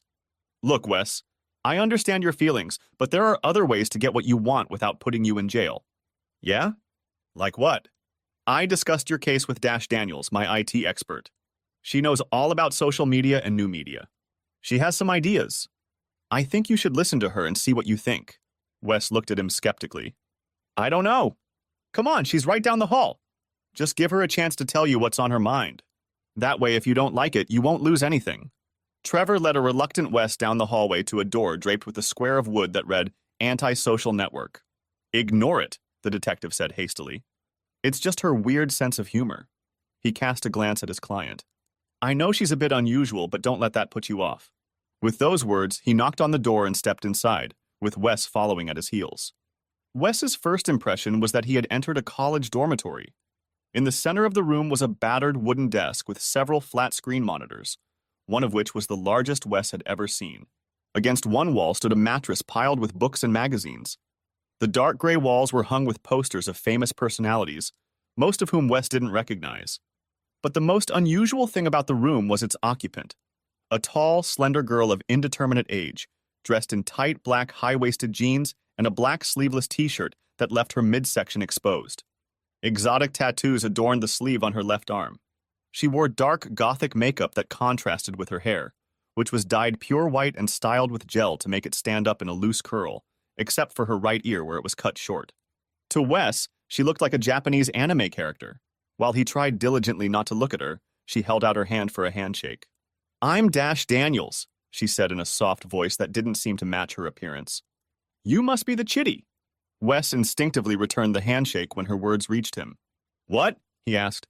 If your soon-to-be ex-wife is cheating, then you're cheating, she explained casually. Now, Dash, Trevor interjected, behave yourself. He headed for the door, but before he left, he looked at Wes with almost pleading eyes.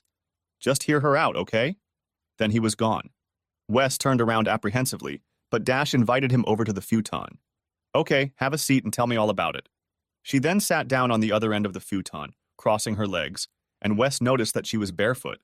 As soon as he sat down, she began to tell him, I don't normally do this kind of work, but I'm partial to crooks, so I'm willing to help you.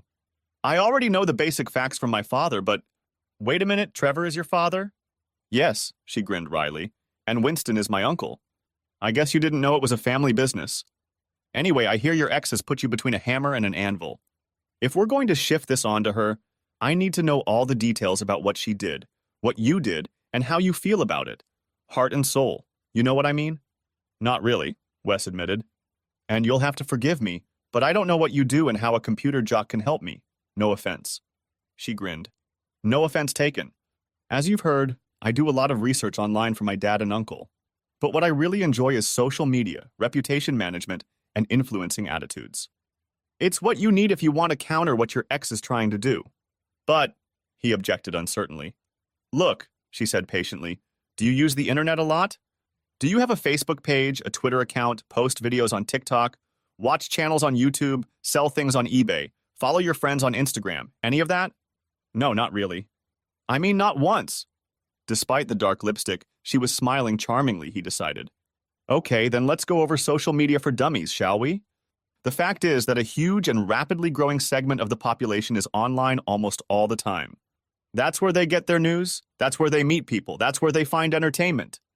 It's all invisible to people like you, but to those who do, the reach and impact is enormous. She saw the doubt in his facial expression. Do you think I'm exaggerating?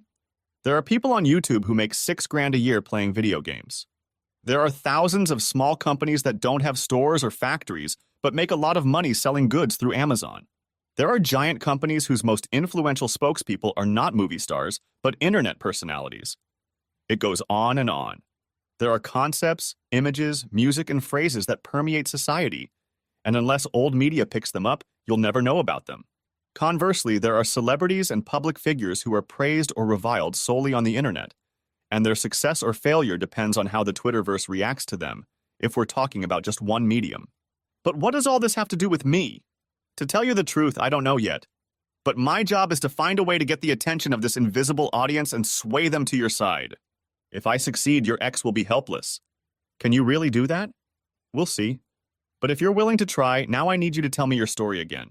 But this time focusing on how you felt, what you were thinking, how you reacted. Those are the levers that move people, emotions, not facts. Wes hesitated for a moment, then shrugged. What have I got to lose? For the next hour, he told his story from a different, sometimes painful perspective. Start from the moment your plane landed, Dash asked. Tell me what you were thinking, what you were saying when you called her. As he recalled the events, he relived the full range of emotions he had felt and continued to feel. It was excruciating, but at the same time he found the strength to spill it all out. Throughout his story, the young woman took copious notes and asked clarifying questions. When he got to the present, she went back and reviewed what he had written. Then she looked at him, and all humor disappeared from her expression. I think I know how we should play this out. But first I have to ask you something, Wes. How strong are you? He shook his head in confusion. You mean how much weight can I lift? No, she replied, still not smiling. I mean how strong is your ego? How well you can take criticism, how important other people's opinions of you are, in that sense the strength of personality. Well, I guess I'm as strong a person as anyone else. She looked at him grimly. Well, I guess you'll find that out. I don't understand. She leaned back on the back of the futon. Every good story has what they call an arc. She drew a half circle in the air with her finger to illustrate. The main character starts here. Then something unforeseen happens, and the character arc starts to fall until it reaches a peak, a low point. Only then does the situation start to improve. The audience wants to cheer for the protagonist's success, but the only way to get their support is to show the character's suffering. We need to visualize your storyline, Wes. I still don't really know what you're talking about, but if it requires a little suffering, I'm already there. A sad smile creased the corner of her mouth for a moment. We'll see. Then she sat up, adopting the businesslike look that only a goth nerd could. Okay, here's what's going to happen next. You need to be ready to go on a tour with me at short notice. I'll call you when the time comes. Can you do that? Well, if it's during business hours, I'll get hell from my boss, but I'm already on her bad guy list, so I guess a little more won't matter. Great, she exclaimed and jumped to her feet.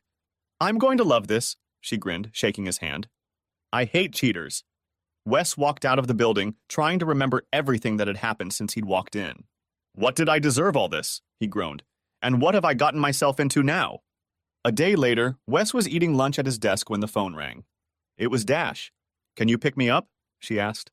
We have a chance now, and I don't know when the next one will come along. My boss is going to hate me, he told her grimly. But that's nothing new. I can swing by your office in 20 minutes.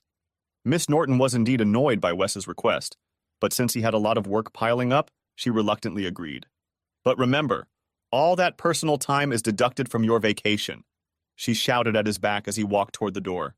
When he reached the building he'd mentally come to refer to as the Samuels building, Dash was waiting for him on the sidewalk, dressed in leggings, a white top, and flip-flops. You have a new closet, he joked, but she ignored him. We're heading to your house, she ordered, and he threw her a sharp look. You know I can't be there, especially with Marlene home. Don't worry about that, she reassured him. My father saw her leave just before I called you. He'll keep an eye on us while we're there. Okay, so what are we going to do, break into the house? Nothing that dramatic. You have to replicate the crime as best you can. The crime? What happened when you got home from the airport? Okay. And what will you do? He inquired. Oh, I'm going to film the whole thing, she nonchalantly informed him. What, why? It's simple, Wes. We need to give your fans a backstory before we sell your storyline. He shook his head in confusion. Fans? I don't have fans. She grinned. Not yet, no. But don't worry about that now. Right now, I want you to tell me again how you felt at every turn during this whole encounter. Tell me, what emotions did you feel? Well, when I pulled up to our house, I was probably excited to see Marlene. Then, when I couldn't get in the door, I was upset and a little angry. And when she said she had locked me out, I was stunned. I guess moving so quickly to confusion and depression threw me into a state of shock.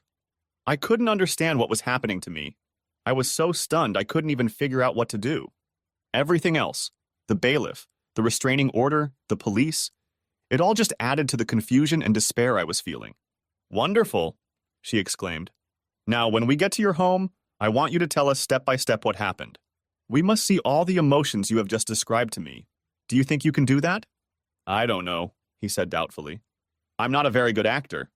I don't want you to act, she told him. I want you to repeat what you did and remember your feelings, that's all. Don't worry, I'll walk you through it. Now give me your cell phone. She did something with it, then reached into her pocket and pulled out an unfamiliar gadget. Take this Bluetooth earpiece. I can use it to talk to you while you replay what happened. They reached his neighborhood, which seemed deserted.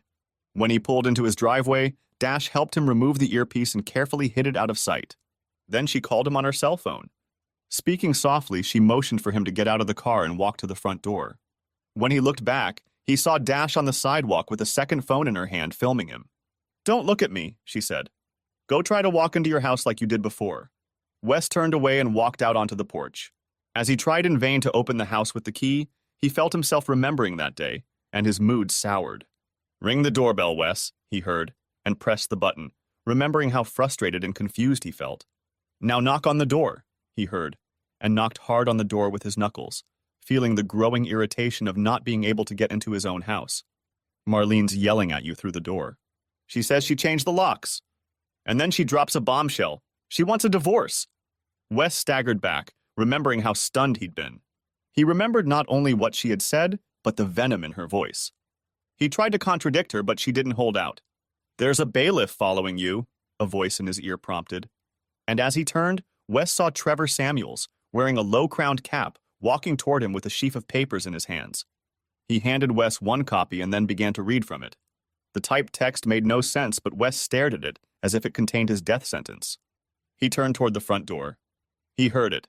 Pound, and started pounding on the door with the heel of his palm. The policeman is telling you to leave, Wes. He turned around, but no one was there. In his mind, however, the words of the menacing policeman sounded like a judge's ruling.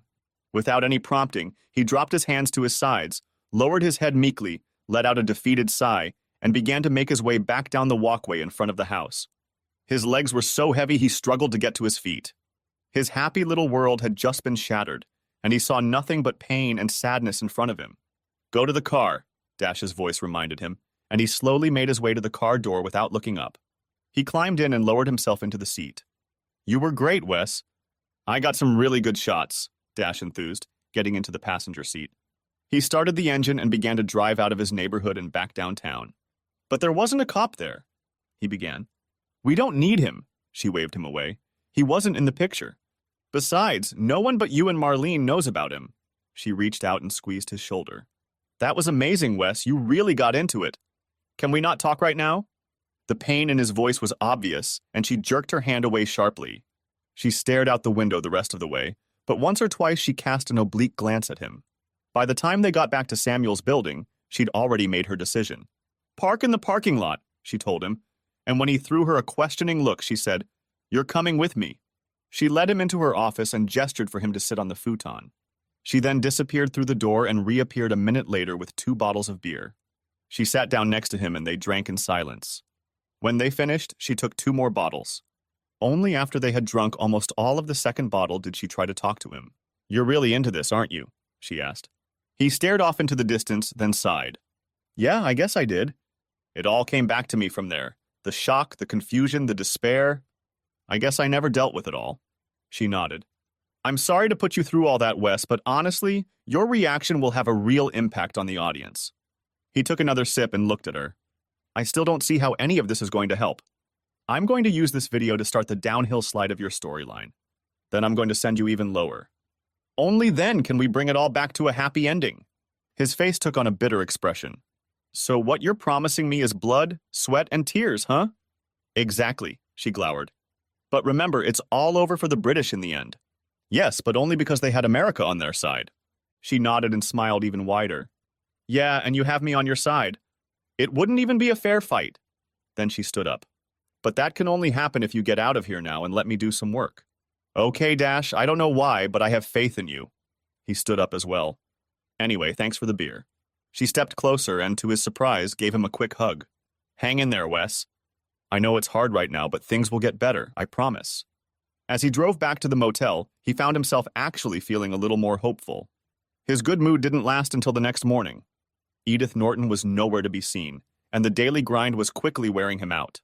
The only bright spot was a call from Dash in the middle of the afternoon. "Can you come over after work? I've got something you'll want to see." The remaining 2 hours of work went by pretty quickly. When he entered Dash's office, she sat him down in one of the chairs behind her desk and then unfolded a large monitor in front of him. "To understand what I'm doing, you'll have to watch a little YouTube first," she explained. "Ever heard of Gossip Girl Gertie's Back Fence?" "No." "Should I have?" "You definitely should have. Gertie has one of the most popular channels on YouTube right now. Let me show you." An advertisement for beauty products appeared on the screen, and Dash waited impatiently for a chance to skip ahead. When she did, the screen immediately showed an image of a middle-class backyard surrounded by a white picket fence. The banal music of a large orchestra sounded. A sign in the sky read, "Gossip Gertie's Back Fence." Suddenly, the scene switched to a set with a desk with the same white fence in front of it. Behind it sat an improbably dressed hostess in an obvious 1950s style blonde wig. Her clothes were of the same era. "Oh, how nice to see you," shrilled the woman. "I'm Gertie the Gossip Girl, and I just found out the juiciest gossip ever. Now I'm going to tell you all about it." With those words, she began listing gossip, people's life stories, fashion and beauty tips, product recommendations, and more. Behind her, the screen filled with charts and videos illustrating each segment. After a few minutes, Dash paused the program. "Okay, I think you get the idea. What do you think? Is this her hobby?" "A hobby?" Dash snorted derisively. "It's her full-time job. Can she do it for a living?" "Advertisers pay very well for appearances on successful YouTube shows." "How well?" "Let me put it this way. The host of a show that has 1 million subscribers can make a little over $50,000 a year." He whistled. $50,000? Not bad. She grinned.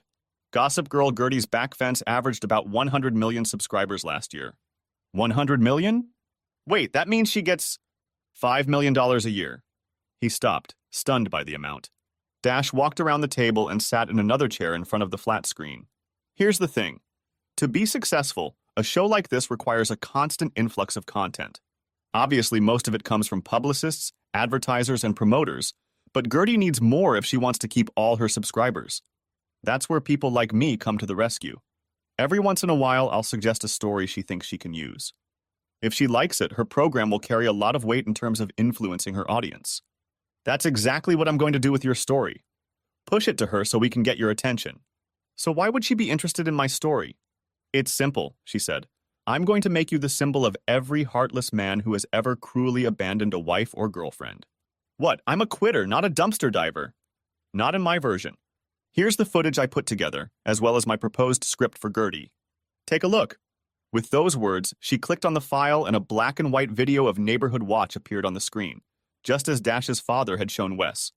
Only this time it was Wes's car pulling up in his driveway. Dash started reading. How many of you girls have been dumped by a boyfriend or kicked out of your marriage by an insensitive husband? How many of you have wished the shoe was on the other foot? On the screen, Wes saw him pounding on the door to no avail. In Sacramento, California, the wife in the house was clearly fed up with her hubby, so she changed all the locks and kicked him out of the house.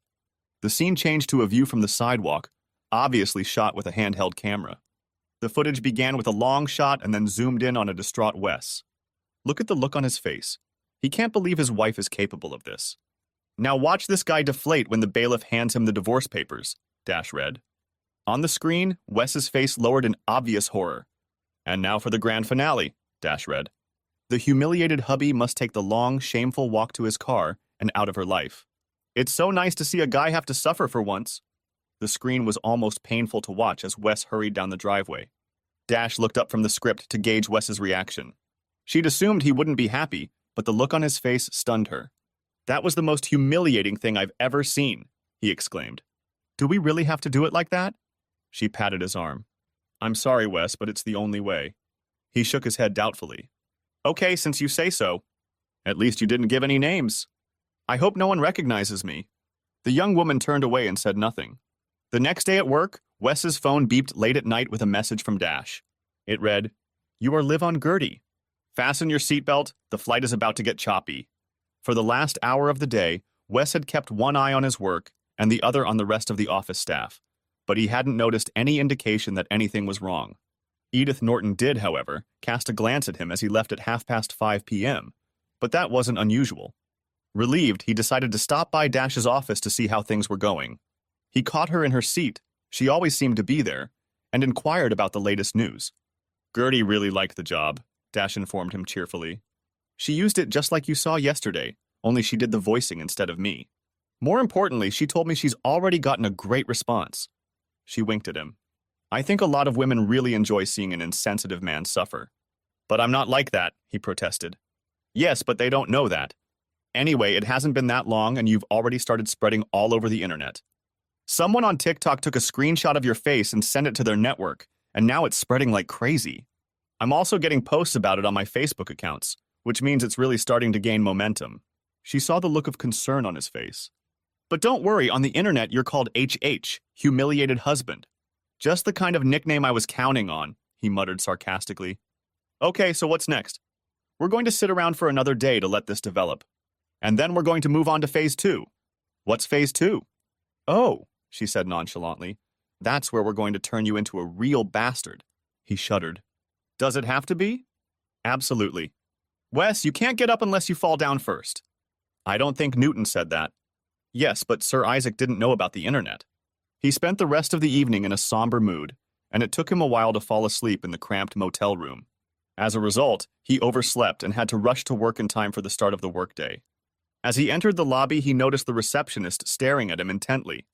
As he headed down the hallway to his cubicle, he noticed her quickly pick up the phone to make a call.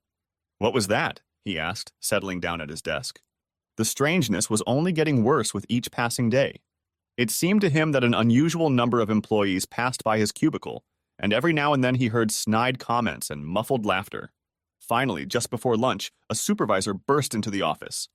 I don't know what you're letting yourself in for, Wes Hardaway, but this is starting to detract from the work. Edith, all I'm doing is working on the Wilson case. I'm talking about all this nonsense you've been up to on the internet. It's not very professional to put your personal problems out there for everyone to see. Ma'am, I'm not quite sure what you're talking about, but I will have that file ready for your review no later than 2 p.m. Very well, but email it to me rather than bringing it to me. Judging by the way you lug around town, it will take me an hour to get it. With that last barb, she turned and walked away, leaving Wes anxious. If that Neanderthal computer saw me, this damn story must be everywhere. He groaned. For the rest of the day, he kept his nose out of his work, trying to be as inconspicuous as possible. It didn't help. One day, when he needed to go to the restroom, he saw a group of co-workers standing in the hallway.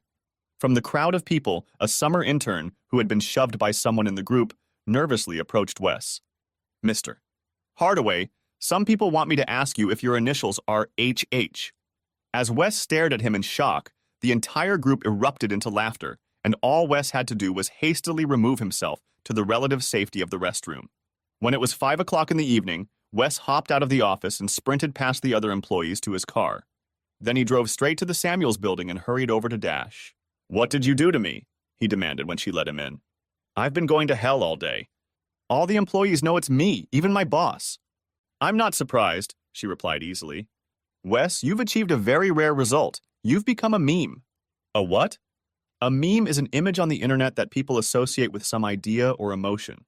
That clip of you walking away humiliated has already been picked up and used thousands of times."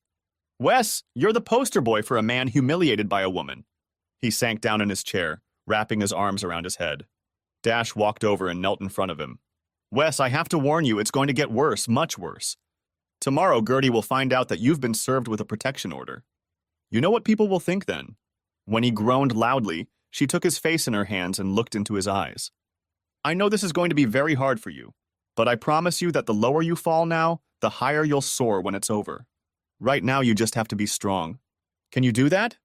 "Oh God, Dash, I'll try. I don't really have any other choice now, do I?" Marlene. A little before noon the next day, Jack Mackenzie rolled his silver BMW into the driveway of the Hardaway house and parked it in the garage. After making sure the garage door was closed, he entered the house and went in search of his lover. When he found Marlene, she was sitting at her computer, frowning. "Did you see that?" she asked, pointing to the screen where Gertie Gossip Girl was showing Wes retreating down the path that had become infamous. "How the hell did they get that tape?" He glanced over his shoulder at her and grinned. "Probably one of your roommates was walking around and filmed it on her cell phone." He started rubbing her shoulders. "But who cares about that? Truth be told, it makes Wes look like a complete idiot, and you're the smart one for getting rid of him." "I guess you're right," she nodded. "But I can't help but feel sorry for that poor jerk. Look at the pain on his face." Wes. The next day started out a little better for Wes. He was still being stared at as he walked to work, but the novelty of the situation seemed to have passed. "I'll get over it," he decided. But his comparative equanimity was broken mid-morning when he received another text from Dash. "The second part of Gertie's is up. You are the main subject. Stay cool." With fear, he logged onto YouTube and found the Gossip Gertie channel. Eagerly awaiting the commercial and intro to the show, he watched in mesmerized horror as the influential YouTube user began to ruin his life. As footage of him pounding on the front door played in the background, Gertie said triumphantly, "You've all seen my article about the humiliated hubby before." But now his story has taken a different, darker turn. The scene switched to a process server handing Wes papers. Turns out Wes got more than just divorce papers. The real bombshell is what else hubby got: a restraining order. An official paper appeared on the screen, filling the entire screen. The only legible words at the top read, "Restraining order." "And that's not all," Gertie continued. "This order requires our humiliated hubby to stay at least 200 yards away from his wife at all times. It doesn't take a fertile imagination to guess what must be going on to require such protection. No word yet on whether any charges have been filed, but we'll keep an eye on this one. All we can say to the wife at this point is we hope you are safe. And to the humiliated hubby, all we can say is goodbye, and we hope you get what you deserve, along with all the other wife beaters." Oh my God. Gertie could put a bounty on my head. I've got to get out of here. Normally, there was a perfectly discernible level of background noise in his office. People talking on their phones, office machines humming, people walking down the hallways. But the sound Wes heard outside his cubicle was more like a low, menacing growl. It stopped him. He looked up and saw several coworkers talking among themselves, shaking their heads and throwing accusatory glances in his direction. He continued to watch them every few minutes, hoping to see a gap through which he could slip out unnoticed. But there was none. On the contrary, the crowd seemed only to increase. He tried to immerse himself in his work, but people kept passing by the entrance to his cabin and muttering insults under their breath, which he was evidently bound to overhear. Suddenly, the noise died down and the crowd parted as Edith Norton entered his cubicle. "Mr. Hardaway, I warned you the other day that unprofessional behavior has a negative impact on our office. Normally, your personal life is your business, but not when it extends to beating your wife. But I never even touched Marlene," he exclaimed. "Then why did she see fit to seek legal recourse?" the woman demanded. "Why should you have to be 200 yards away from her all the time or risk arrest?" "Well, I really don't know why." "Enough," she shouted, startling him. "This company has zero tolerance for spousal abuse, Mr. Hardaway. You would know that if you spent less time surfing the internet and more time reading the employee handbook. However, ignorance of company policy is no excuse. You are hereby terminated. You are no longer an employee of this firm effective today. Wes's mouth dropped open. But she didn't let him finish. You will be paid for the work you have done, and you will receive a separate check for 2 weeks' salary as severance pay. Now I need you to leave the premises immediately. Leave everything but your jacket and go. If you have personal belongings, they will be sent to you in due course. Ralph over here will escort you out. She nodded, and a stout security guard entered the booth. Mr. Hardaway, we won't have any problems, will we? Wes was shocked. He shook his head, then let the guard take his hand and lead him away. Behind him, the murmur of voices grew louder and louder. When he got into his car, he sat behind the wheel in a daze. A sharp tap on the window caused him to look up and see Ralph gesturing to the parking lot exit. Wes started the engine and drove slowly. He had no idea where he was going, but after a while he found himself outside the Samuels building. The shock of being fired was replaced by anger, and he rushed to Dash's office. Bursting through the door without knocking, he strode to the astonished woman's desk and shouted, I hope you're pleased. Your little storyline just got me fired. They fired you? Why? Oh, yeah. Hatchet-faced Norton just fired my ass. They're going to send me severance pay in the mail. That's great, she exclaimed and jumped to her feet. Don't go anywhere, Wes. I'll be right back. With those words, she ran out of the office and ran down the hall. Puzzled by her reaction, Wes walked over to the futon and laid down on it. Now that the adrenaline was out of his system, he felt exhausted. He was already half asleep when Dash returned. She came over and sat down next to him.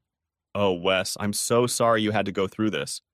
I knew Phase 2 would be provocative, but I didn't think your firm would act so hastily. She reached out to take his hands in hers. It was the worst, Wes, I promise. Tomorrow we'll let things settle down and then we'll launch Phase 3. Oh God, now what? No, it's now that your arc will start to climb. You've reached the bottom. It's going to go up from here. Oh, and that reminds me, my Uncle Winston says whatever you do, don't cash checks from your firm. Okay? You talked to your uncle about that? Yes. And he was adamant. Don't sign anything from your firm without his approval. Wes looked at her blankly. Easy for him to say, but I'm going to run out of money very quickly. Paying for a room in this shabby motel, eating out every meal, buying new clothes, it's all overhead. She frowned. Right, I hadn't thought of that. Then her face brightened. Hey, I know that. You could move here. You want me to live in your office? Sure. That's where I live. There's an office through that door that I converted into a bedroom, and we turned the toilet into a 3-piece bathroom. But I can't do that. I mean, where would I... He hesitated. Oh, don't worry about that. You can sleep on the futon until we get your situation sorted out. Seeing his indecision, she squeezed his hands. Look, it's stupid to spend money on a motel, and now that you've been laid off, you'll probably be spending most of your time here anyway, so it'll be a lot more convenient. When he didn't answer, she continued. Tell you what, let's go out and have dinner and talk about it. She invited him to a small bistro, and over wine and dinner he told her all that had happened in his office. She listened to him sympathetically without saying a word. When they were done, she insisted on paying the check. Back in the car, she turned and looked at him brightly. You know what? We're not too far from your motel, are we? Why don't we stop by there? You get your stuff and check out, and I'll drive you back to the office. He still had his doubts, but he was too tired to argue with her, so he let her drive him to the motel. He didn't have much stuff, and it didn't take him long to pay the motel bill and get back downtown. When he got his things into her office, she helped him turn the futon into a bed. When she returned, he was surprised to see her wearing a long t-shirt with video game characters on it. Everything you need? She asked. He nodded and she turned to leave. Dash! He stopped her. Thanks for doing this. I'm glad I'm here and not in this damn motel. She smiled. Me too, Wes. After she turned out the overhead lights, he lay in the semi-darkness coming from the computer screensavers and the little LED lights on the processors. He closed his eyes and a wave of depression came over him. What had happened to my life? I lost my marriage, I lost my house, I lost my job. My friends have abandoned me, and now I'm trying to sleep in someone else's office on someone else's bed. What the hell did I do wrong? He kept trying to answer that question until he finally fell asleep. He woke up the next morning when Dash came through the office door with coffee and sweet rolls. He was still in a melancholy mood, but she soon distracted him by having him search various social media sites for any mention of him and his situation. The search didn't take long.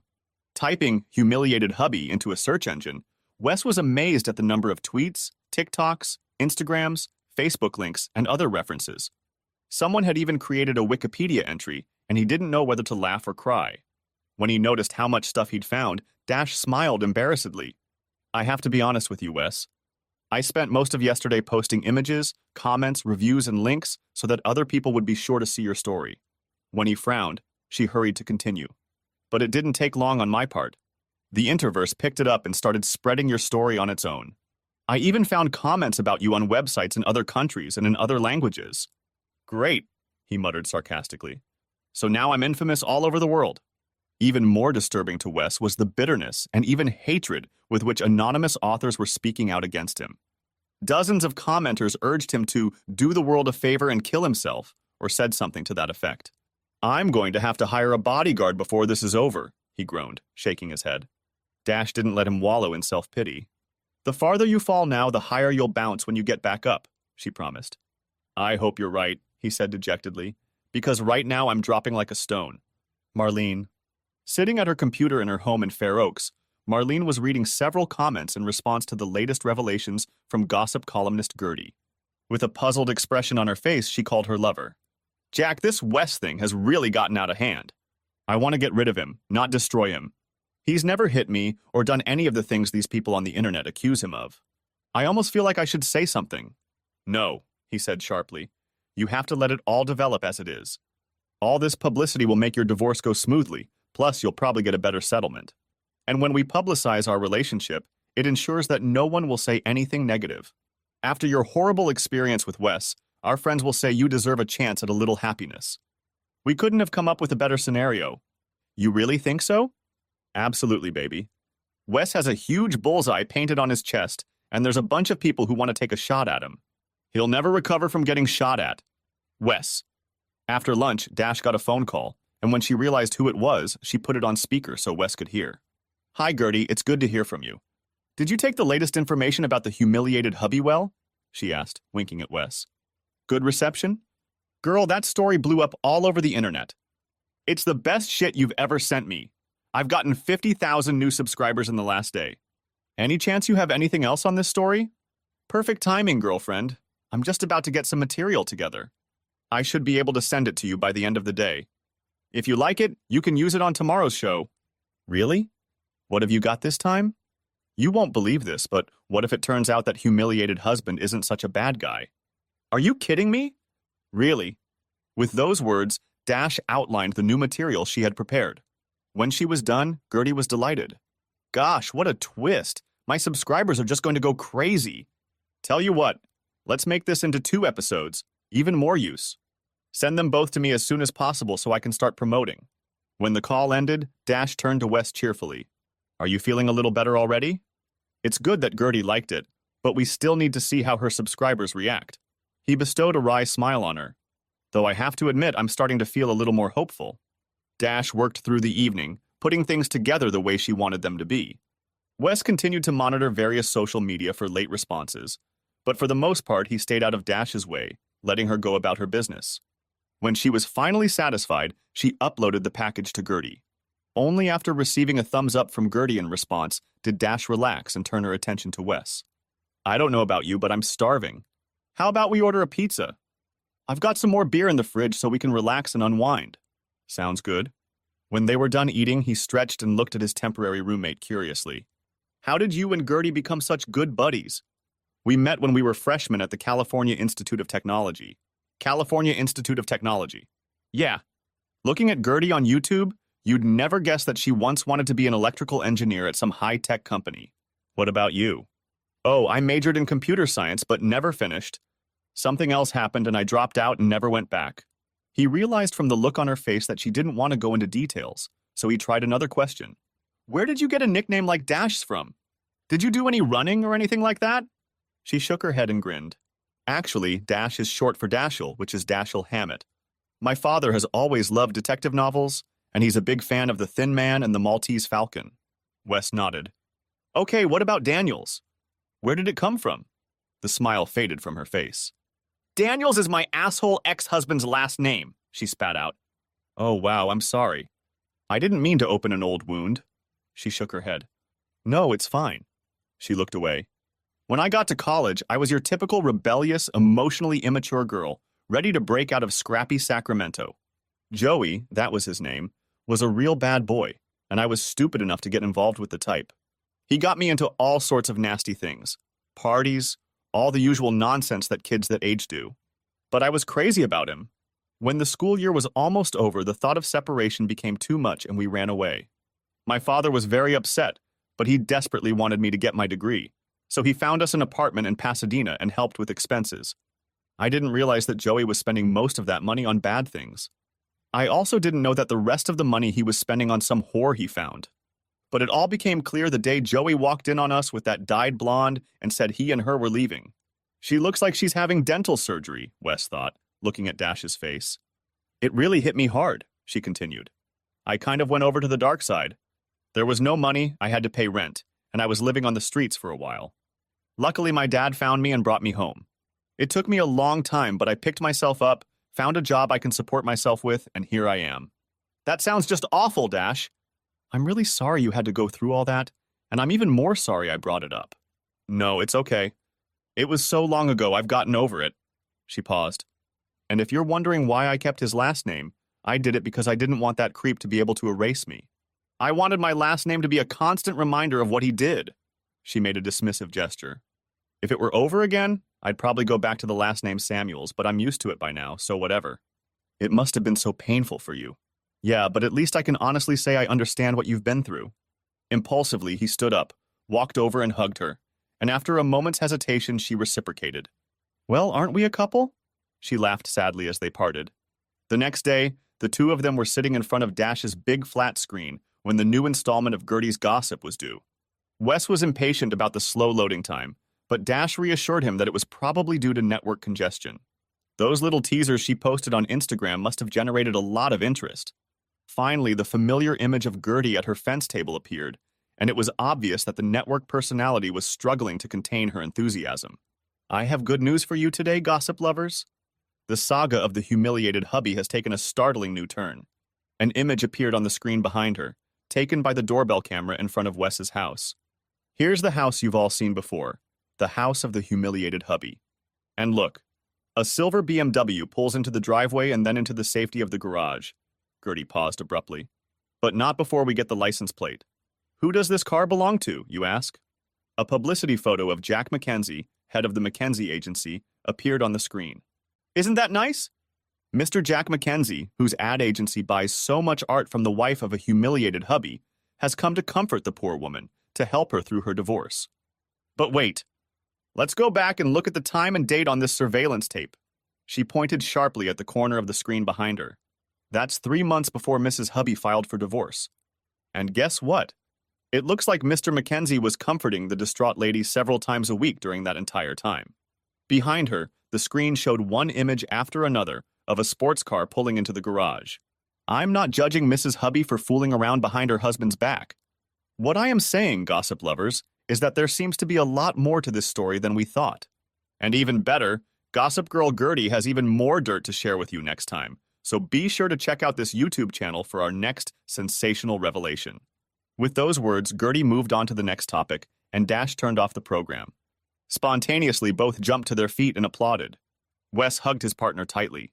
That was amazing, he exclaimed. You're amazing. He stared at her for a moment, as if seeing her for the first time, then leaned in for a kiss. After a moment's hesitation, she responded fervently to his kiss. In an instant, the mood went from elation to passion.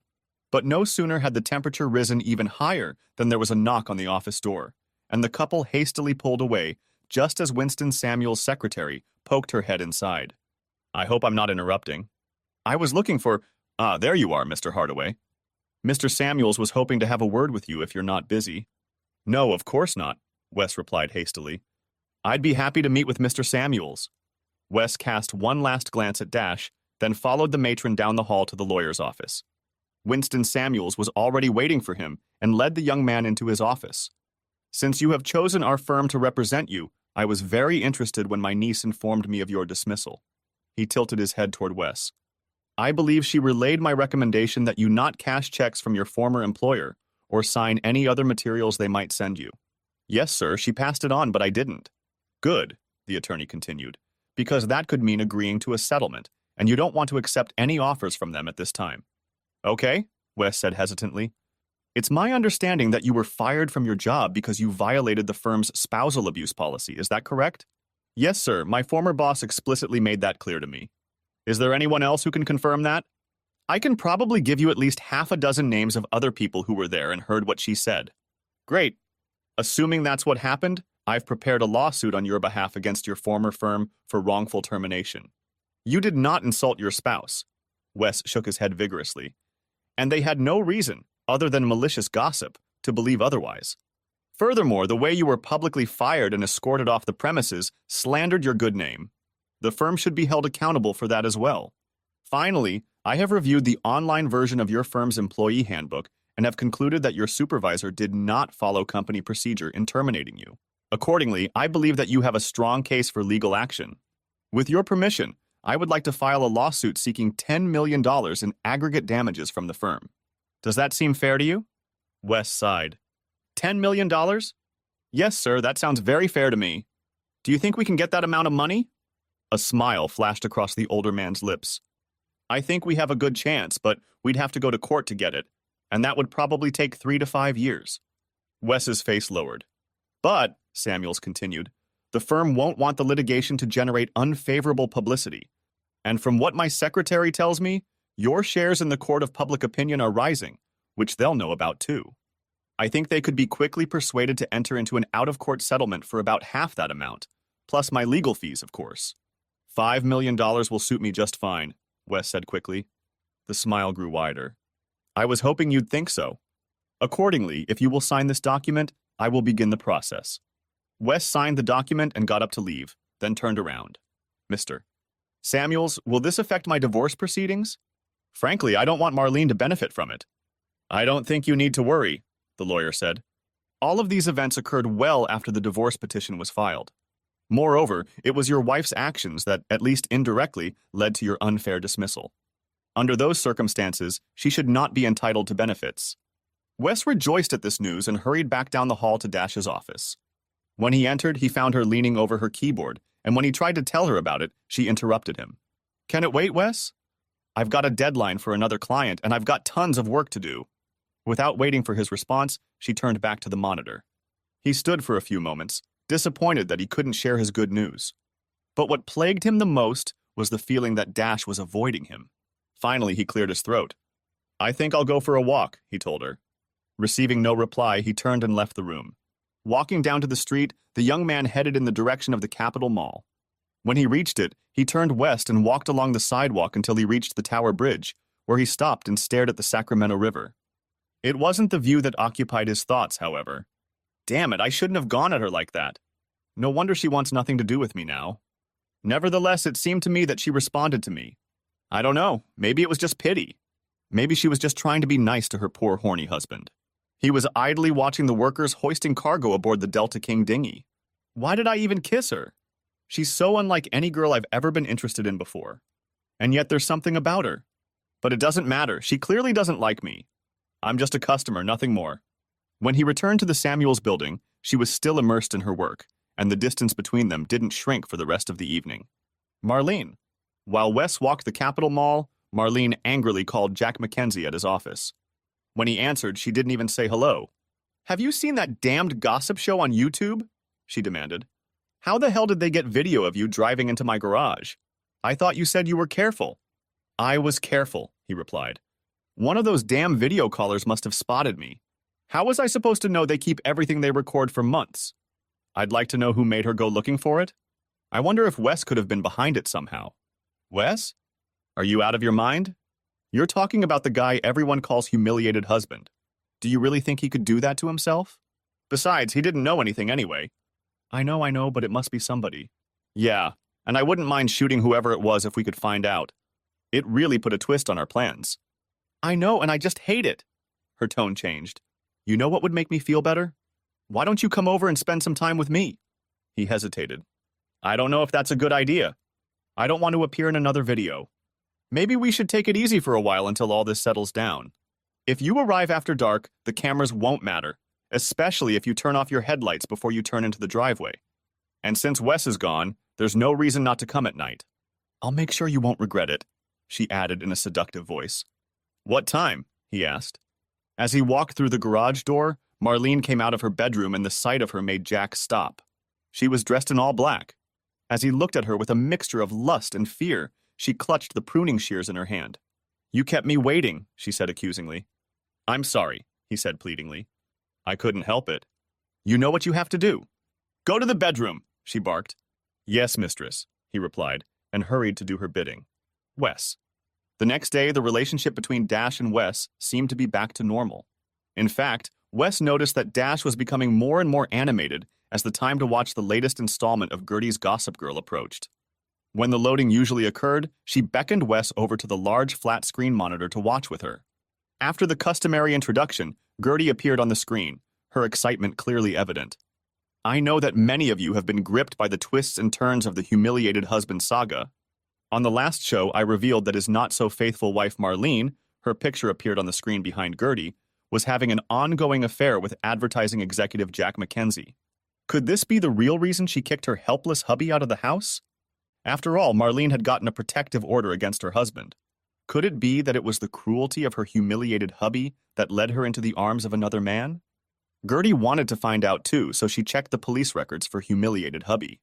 No convictions, no complaints, no calls to the police. How odd. Could it be that Mrs. Hubby just wanted to humiliate her husband further, make him a pariah in society? But if so, why did the Honorable Judge Harold Chalmers issue a restraining order against Hubby? What could have persuaded His Honor to take such serious action? Could it be the fact that Judge Chalmers will soon be running for re-election? Behind her, a political ad appeared on the screen with the caption, "Re-elect Judge Chalmers in November." And it could also be, Gertie continued, that 3 weeks before the humiliated hubby was served with the restraining order, the judge received a nice campaign contribution from a prominent local advertising agency. Behind Gertie, the official list of campaign donors appeared on the screen. The entry McKenzie Advertising Agency, $10,000, was circled in red. Gertie tilted her head and winked at the camera. "I'm not suggesting that the judge acted because Jack McKenzie, Mrs. Hubby's secret lover, paid him. You can draw your own conclusions about that. What I'm saying is that I think we all owe poor humiliated hubby a fat apology." "Wow, just wow," enthused Wes as Dash turned off the video. That should give Marlene and her boyfriend something to worry about. He reached out to hug Dash but held back. Still, his appreciation was evident. "Dash, you're a genius." That looked convincing to me. "Thanks," she said. "But again, the big question is how the Interverse will react." She smiled at him. "Why don't you go get lunch for us? We'll have plenty of information by the time you get back." When Wes appeared with a bag from the deli, Dash beckoned him over. "Come look at this," she encouraged, pointing to her monitor. When he peered over her shoulder, he saw that she was scrolling through an endless list of comments, many of which contained emoticons and GIFs. "What are those?" he asked. "That," she replied smugly, "is the #humiliated hubby Twitter feed." Gertie's latest episode sparked a flurry of comments on Twitter. And that's just one segment of the reaction. Gertie's show is getting its own reactions on YouTube, and then more on Instagram and elsewhere. Looks like a lot of people have already watched that last segment. Can you believe it? And now they're taking different sides. She paused to stare at the screen. As far as I can tell, Hubby's team is ahead of Mrs. Hubby's team by about 70% to 30%. Wes froze for a moment, trying to comprehend what was being said. Suddenly, he glanced at the screen. "Wait a minute, are you saying that 30% of the audience is on Marlene's side?" She waved her hand dismissively. "Don't worry about it. You'll always have the crazies. As the saying goes, haters gonna hate. What matters is that you've gone from zero to hero to the vast majority of Twitter users." He looked at her and shook his head appreciatively. "Just like you said, that's what happened. I never would have believed it, but I think this storyline of yours is really working." He looked at her admiringly. "You know, you're just amazing." Without thinking, he took a step toward the girl, but she pulled away. "Listen, Wes, what happened between us the other day?" "Oh yeah, that. I just think we need to cool down a little. I know we're kind of living together and all, but I just don't know if I'm ready to—" "Oh no, it's okay, Dash. I totally get it. I didn't have to do that. I just got caught up in the moment." She looked at him uncertainly. "I mean, I don't mean—" "No, really," he interrupted. "I get it." Before they could say anything else, Wes's cell phone rang. When he looked at it, a strange expression appeared on his face. The call was from a number he had in no way expected to see again. His former boss, Edith Norton. "Wes," she said, in a voice more pleasant than he'd realized. "I'm so glad I caught you." Would you please come into the office and meet with me? I have some important information for you. I don't know, Edith. We didn't part on the best of terms the last time I saw you. I know, Wes, and I'm sorry. But some things have happened here that I think you'll want to know about. It'll be worth your attention, I promise. He started to refuse her, but then remembered the awkwardness between Dash and himself. Okay, he told her. I'll be there soon. When he pulled up to his old office building, he was greeted very differently than last time. The receptionist greeted him warmly, and then shocked him by asking for an autograph. Just as he was signing the autograph puzzled, Edith Norton herself came out to meet him. As she escorted him back to her office, he noticed the heads of the staff peeking out from behind their cubicles like prairie dogs on the Great Plains. Let me get right to the point, Wes, the woman began as soon as he was seated in her office. Last time we met, there were a lot of issues that unfortunately clouded the atmosphere. Things were said that frankly I wish I could take back. She glanced at him to see how he was taking all of this, but he kept a calm expression on his face. The truth is that your work at the firm has always been good, no, excellent in fact, and we hate to lose talent. We've all missed you here, so I'd like to offer you your job back. When he didn't respond in any way, she nervously corrected herself. I don't mean your old job, of course. We'd like to offer you a promotion, to director. He was still silent, and she hurried to continue. And not with your previous salary, of course. No, you'll get a 10% raise to match your new title. He continued to stare at her, and she became agitated. Did I say 10%? I meant to say 15%. That would put you in the top quartile of the director's salary range. And did I mention the severance pay you received? We want you to keep it as a sort of signing bonus, like professional athletes do. What do you say, Wes? I've got all the paperwork right here. If you sign this waiver, you'll have a new job waiting for you, after you've taken your 3 weeks of paid vacation, of course. He sat up straight in his seat. So, Miss Norton, you admit that I was fired for violating the prohibition against spousal abuse, which I did not commit? Do you acknowledge that my termination did not follow the procedures spelled out in the employee handbook? That's all water under the bridge, Wes. There's no need to rehash what, in retrospect, was a silly misunderstanding. Let's focus on the future. Your promotion, your pay raise, and, oh, I forgot to mention, your eligibility to participate in the bonus plan. Just sign these papers and... Wes stood up, interrupting her. Edith Norton, listen carefully. You can take the raise, the pay increase, and the new title and shove it all up your skinny micromanager ass. I'll see you in the firm in court. With those words, he sprinted out of her office, leaving his former boss with a red face and a spray of spit. As he walked down the hallway back to the exit, he thought he heard applause coming from some of the booths. But this time, there were no heads visible. After lunch, Winston Samuels called Wes and asked him to tell him about his visit to his former employer. Tell him you made no commitments, the lawyer said, and please tell him you didn't sign anything. When Wes repeated what Edith Norton had said, the stern old man grinned.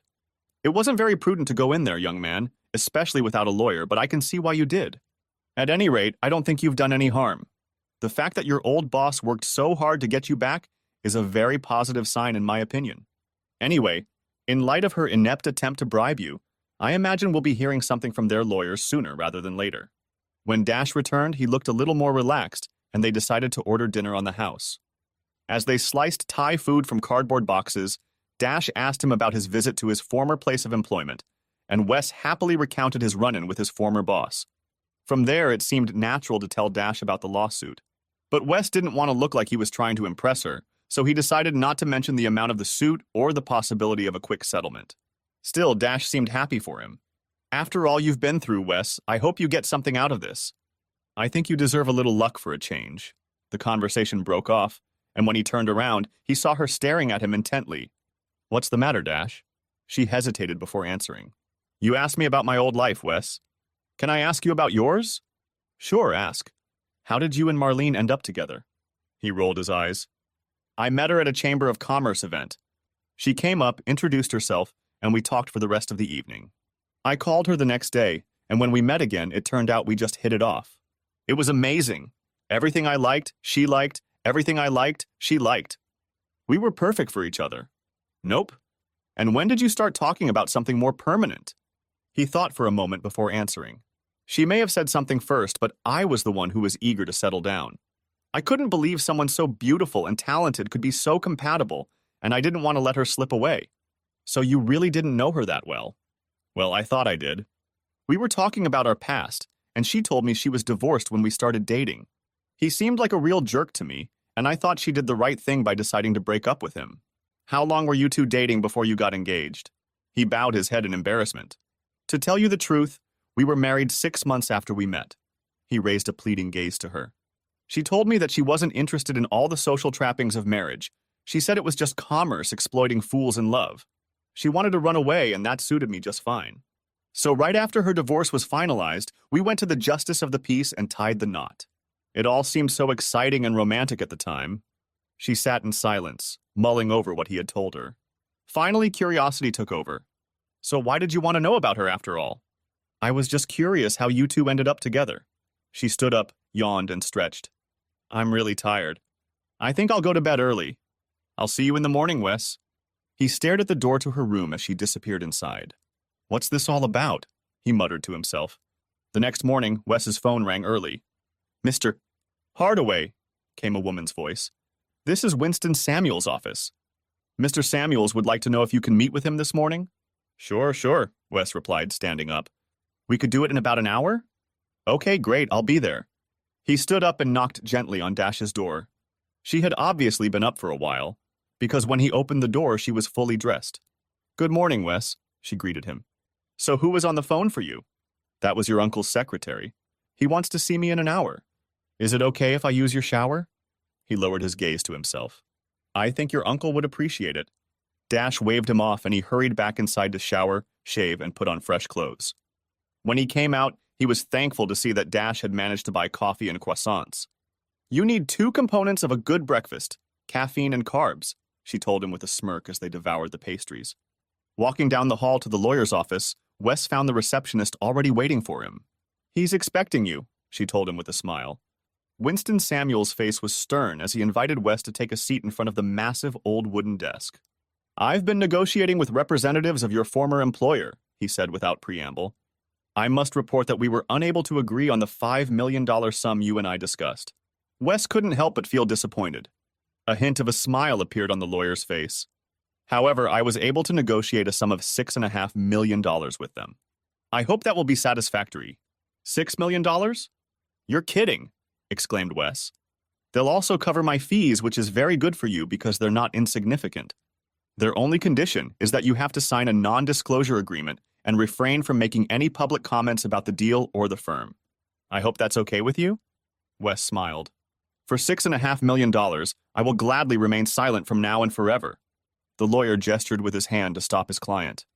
Before you start spending that money, don't forget that both the IRS and the state of California will get their share. After taxes, the amount you will receive will be about half the total amount.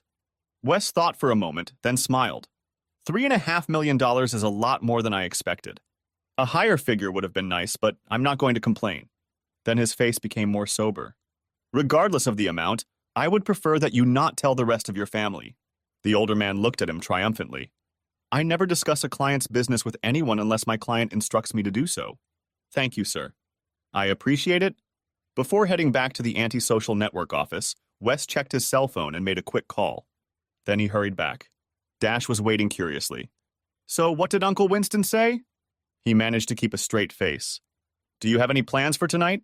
He asked carelessly. No, why? She replied, confused by the change of subject. Good. Then I'd like to express my gratitude for all you've done for me by inviting you to dinner. Have you ever been to the Firehouse restaurant? I'd love to go with you, Wes, but the Firehouse is one of the most expensive restaurants in town. Don't you want to go somewhere else? He grinned. Well, I've already made reservations. Besides, I don't think it's too expensive to say thank you to someone who's done so much for me. And I certainly don't think it's too expensive for a man who's about to get a quick and very good judgment on his lawsuit. Realization swept over her and she jumped with delight. Oh, Wes, congratulations. I'm so happy for you. Then she pulled back from him and her expression became concerned. A fire station? Tonight? Oh God, I don't have anything to wear, and I need to get my hair done, and... No, you don't. Don't need what? She asked in confusion. Don't change your hair. Why? I always thought you hated them. Well, it took me a while to get used to them, but now... Well, they suit you now. Okay, she said hesitantly. But... With those words, she pulled away from him and hurried back into the bedroom. A few minutes later, she reappeared. I still have some shopping to do. Damn you, Wes Hardaway, I don't even know if I remember how to do this. I haven't shopped anywhere but stores in years. She found her car keys and slipped them into her pocket. Stay here, she commanded. If anyone needs anything, take care of it as best you can and tell them I'll be back as soon as I can. With those words, she sprinted out the door, and he had to close it behind her because she was already running down the hall. It was already dark when she returned, carrying several bags in her hands. After Wes let her through the door, she quickly disappeared into her bedroom. He checked the time and decided he'd better get dressed too. He found the only suit he had managed to salvage from the house and put it on, along with a nice shirt and a pair of dress shoes. Behind him, he heard, "Well, what do you think?" Turning around, he saw her standing in the doorway in an ankle-length black halter dress. He stared at her. "Dash, is that you?" he asked in surprise. Her face lowered. "You don't like it?" "No, no," he shouted, rushing over to her. "You look just amazing, like a model. I've just never seen you in such an elegant dress before." Relieved, she smiled slightly. "I was afraid it was too much, but it looked so good in the store." He stepped back to take another look at it. The black fabric contrasted with her hair, and the silver high-heeled sandals completed the look. "You're so tall," he marveled, "and the dress really complements your figure." He lowered his gaze to his clothes. "Now I'm wondering if I look good enough to go with you." She laughed, took his hand, and kissed his cheek. "I would have let you know if I thought so. Now why don't you call us a cab?" Later, as they were finishing dinner on the firehouse's brick-lined terrace, Dash took a sip from her wine glass. Then her face took on a serious expression. "Wes, remember how I kind of pulled away from you the other day?" He chattered happily, but his smile disappeared at her question. "I remember, but it was my fault." She shook her head to interrupt him. "It wasn't you, Wes, it was me." She stared down at the table. "Remember when I told you about my marriage and how hard it was for me?" He nodded. "It really hurt me." She looked up at him almost helplessly. "I haven't had a relationship with anyone since my ex left me. In fact, I haven't even been on a date since then." His discomfort was obvious. "I'm sorry, Dash, I didn't mean to put pressure on you." No, you didn't. I just reacted instinctively, on autopilot." She half smiled. "You know, when I first met you, I thought you were just another clueless husband whose wife had left him. But as I got to know you better, I discovered there's more to you than that. And it's not just that we have bad luck with exes. You're wise and funny and romantic. Maybe most importantly, you're loyal. Loyal to your wife and yourself. That's very important to me." She blushed and lowered her eyes. "I guess what I'm saying is that if you wanted to kiss me again, I wouldn't run away this time." He looked at her triumphantly, then reached across the table to take her hand. Before he could say anything, a waiter approached them. Wes looked at him blankly. "I think we're going to skip dessert." Dash blushed again. Marlene. While Wes and Marlene dined al fresco, Marlene angrily tried to contact Jack Mackenzie. When he finally answered her call, she lashed out at him. "What's this nonsense about bribing Judge Chalmers to give me a protective order? I thought you said the judge was your friend." "Don't be naive, Marlene. In politics, friend is just another word for sponsor.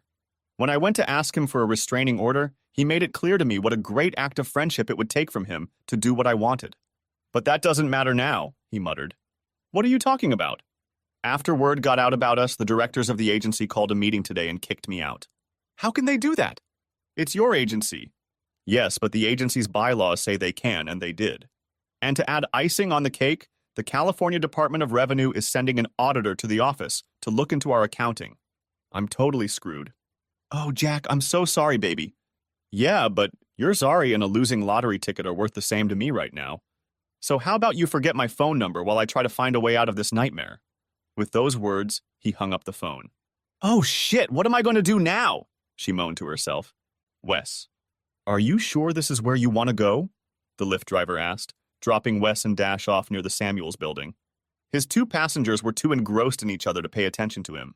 Waving hello to the night watchman, they hurried to the elevator and made their way up to the 6th floor, hugging each other tightly. Once she let them into Dash's office apartment, he reached for her again, but she fought him off. "Wait here," she told him before slipping away to her bedroom. "I'll just be a minute." He was checking his smartphone when he heard her voice behind him. "You can come in." He hurried to her bedroom door and stopped, stunned by the sight before him. The room was lit by several candles, and in the center of their soft light stood Dash. They had had an incredibly good time that night. The next morning, he woke up early and lay on his back, thinking. After a few minutes, he got up and got dressed, being careful not to wake her. He then quietly slipped out of the house. When he returned, Dash was already awake and was getting dressed as well. When he walked through the door, she looked at him apprehensively. "What's the matter, Wes?" she asked. "Where did you go?" "I just needed to take a walk and think for a while." "What were you thinking about?" she asked, trying not to show how worried she was. He walked over and sat down across from her, a serious expression on his face. "This whole experience of losing my marriage, my home, and my job has got me thinking about the future. It all seemed so clear and straightforward before. Now I'm starting to question what I want to do, where I want to live, everything." He saw the uncertainty on her face and tried to explain. "You know, I'm not originally from Sacramento. My father was in the Army and stationed at Fort Collins when I was born. I grew up in Colorado Springs. After my dad's last heart attack, we moved here because my mom had relatives in California. Now that she's gone, I have no family here. Actually, I realized this morning that I have no ties to Sacramento left." He picked up his cell phone. "I got a text from my realtor that she's expecting an offer on the house any day now." He stopped sipping the coffee she'd poured him, so he didn't notice the expression on Dash's face. "I lost my job, of course," he continued. "Not that I really liked it. Thanks to your uncle getting compensation from me, I have some time before I have to start looking for another one. And when the divorce goes through, it'll be my last association not only with Marlene, but with Sacramento." He shrugged. "I mean, it's not a bad city, but it's nothing special if you know what I mean." She managed a nod, but her face resembled a flower beginning to wilt. "I've been thinking about all this, and I think I'm going to leave, start fresh somewhere else. Maybe I'll go to the Pacific Northwest. It's supposed to be beautiful there. Anyway," he paused awkwardly. "I'm sorry, Dash, I know I'm not very good at this. What I'm trying to say is there any chance you'd consider coming with me?" She was prepared for the worst, so it took her a moment to come to her senses. You want me to come with you? For how long?" He looked uncomfortable. "Well, as long as you want, really. But how long do you want me to be with you?" "Yep, really, I don't want you to ever leave." She gasped, wrapped her arms around his neck, and didn't let go for a long time. Finally, he unclasped her hands and pulled away. "I know it's a lot to ask, Dash, to leave your family, your job, and you really don't know me that well. It's just—" "Shut up," she interrupted. "Wes Hardaway, your only problem is that you don't understand when someone says yes to you." With those words, she kissed him again, and he finally realized that she no longer needed to be persuaded. For the next few days, the lovers revolved around each other in a veritable bubble, almost oblivious to the presence of other people. However, the change in their relationship was immediately noticed by the other ladies on the floor and became a constant source of amusement. Even the two brothers realized what was going on and began rolling their eyes whenever any of them noticed the couple. But eventually realities intervened, forcing both of them outside the bubble. Wes had to consult with Winston Samuels several times about the divorce. Marlene suddenly became reasonable, and the issues that had threatened to delay the divorce were quickly resolved. Wes was greatly relieved that their separation could go through without a bitter fight. All that remained was to finalize the sale of their home. To avoid waiting, Wes arranged for Winston to handle the closing on his behalf. Winston also prepared the paperwork for Wes to sign in connection with the settlement with his accounting firm. Wes was thrilled with the outcome, but still decided not to say anything to Dash, at least not yet. In turn, Dash had work to do for several clients, the most important of which was her father. Cautiously, she went to his office to inform him of her plans to leave with Wes. "Dash, are you sure you want to do this?" he asked. "I can't help but remember what happened when you ran off with Joey. I just don't want you to get hurt again, that's all." She tensed, expecting a confrontation. "It's not the same at all, Dad. I'm much older now and much more careful about my emotions. Besides, Wes is the exact opposite of Joey. No crazy impulsiveness, no wandering eye, no drinking problem. When we went out to dinner a few nights ago, the only drinks we had were a couple glasses of wine with the meal." "I know," her father said, surprising her. "I've studied it." When she made a grimace, he asked, "What, did you think I was going to let that guy get that close to you and not check him out? I almost lost you once. I'm not going to risk it again." She started to object, but he interrupted. "Wait, you haven't heard what I found yet." He smiled encouragingly at her. "Anyway, everything I've been able to find out about him matches what you just said. He's tough, reliable, intelligent, and hardworking. Despite what that harpy where he worked said, the other people in his firm like and respect him. And that's not all, Dash. He was a faithful, devoted husband. The only thing I can reproach him for is being overly naive about Marlene. But if a man can be wrong, let it be on the side of faith in his partner. Leave cynicism and suspicion for the likes of me. In any case, I think you've chosen a good candidate. I'd hate for you not to be here, But if you want to go with him, I'll bless you." "Oh, Papa!" she exclaimed, and threw herself around her father's neck. He hugged her tightly, realizing full well that it had been a long time since she had called him Daddy. When he released her and she returned to her chair, he gestured toward where the law offices were. "I'm glad you two won't have any financial problems, unlike Joey. However, I'd hate to see you close your business. You're really good at it. I know I rely on you, probably even more than you realize." She laughed. "Just because I'm going with Wes doesn't mean I'm going to stop working. Basically, I can continue my business from anywhere as long as I have a laptop and a high-speed internet connection." She grinned. "You're not getting rid of me that easily." "I'm very glad to hear that, Dash." Then the smile left his face. "Now I've learned something else I want to share with you, and Wes needs to hear it too. Maybe he can join us?" Puzzled, she went in search of Wes. When the two of them returned, Trevor came over and sat on the edge of his desk. "I've learned some interesting news that may affect you both. Word is that Jack Mackenzie, your ex-wife's lover, has been ousted from his agency and is under investigation for possible tax fraud." Wes shrugged. "Well, I'm certainly not going to waste any tears on him." "That's not all," Trevor continued. "I've also learned that he and Marlene are no longer dating. Furthermore, from what I understand, they don't even talk to each other anymore." Wes and Dash exchanged glances. "Okay," he said firmly. Dash looked at her father questioningly. "This is all very interesting, Dad, but why make such a big fuss?" The detective looked at the couple standing in front of him. "It's not what happened that matters, it's what might happen next.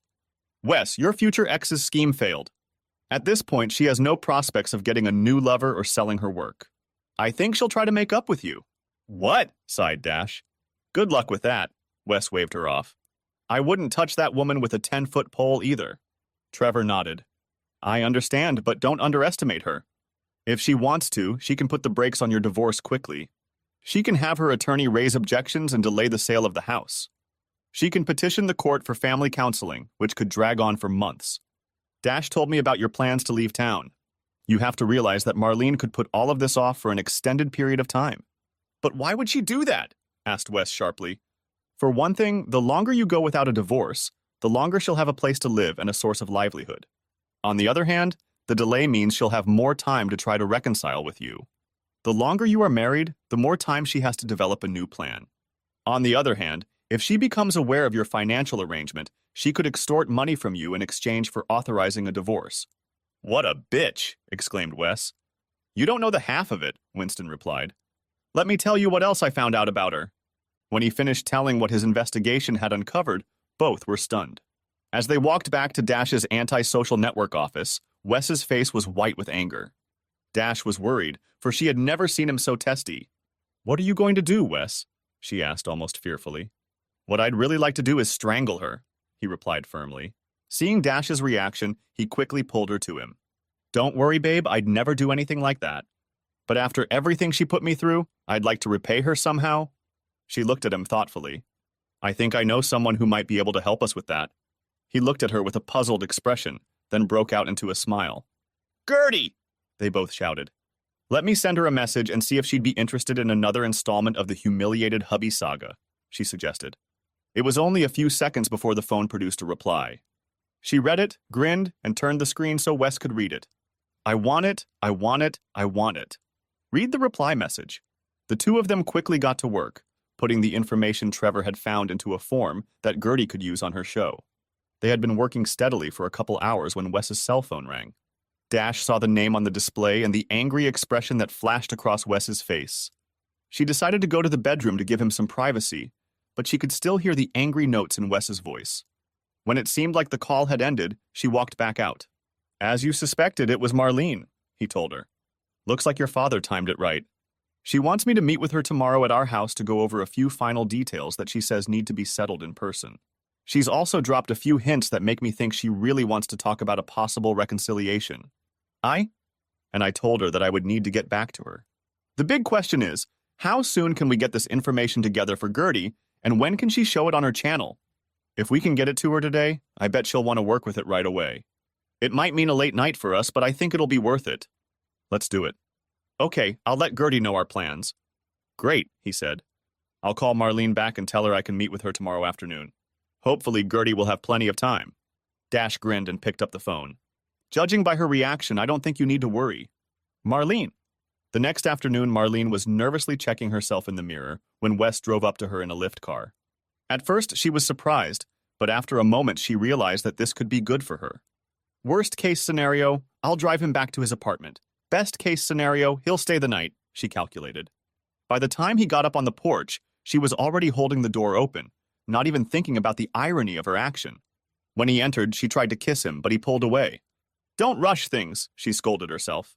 She gestured for him to take a seat on the couch in the living room and sat herself in the chair across from him. "So, do you have the papers we need to sign?" he asked. "I do," she replied, spreading them out on the coffee table. "But before we get into that, there's something I need to tell you. Wes, I just need to apologize to you. I've made some big mistakes and treated you very badly. This whole divorce thing is like waking up from a bad dream. I don't know what I was thinking. I was selfish and cruel, and I don't even know why. All I know is that I wish I could somehow make it up to you." He started to speak, but she hurried to continue. "I think it was the prospect of selling the house that made me realize what happened." She smiled slightly at him. "We had so many happy times here, when we were full of hope for the future, full of love for each other. Now I can't bear to lose that."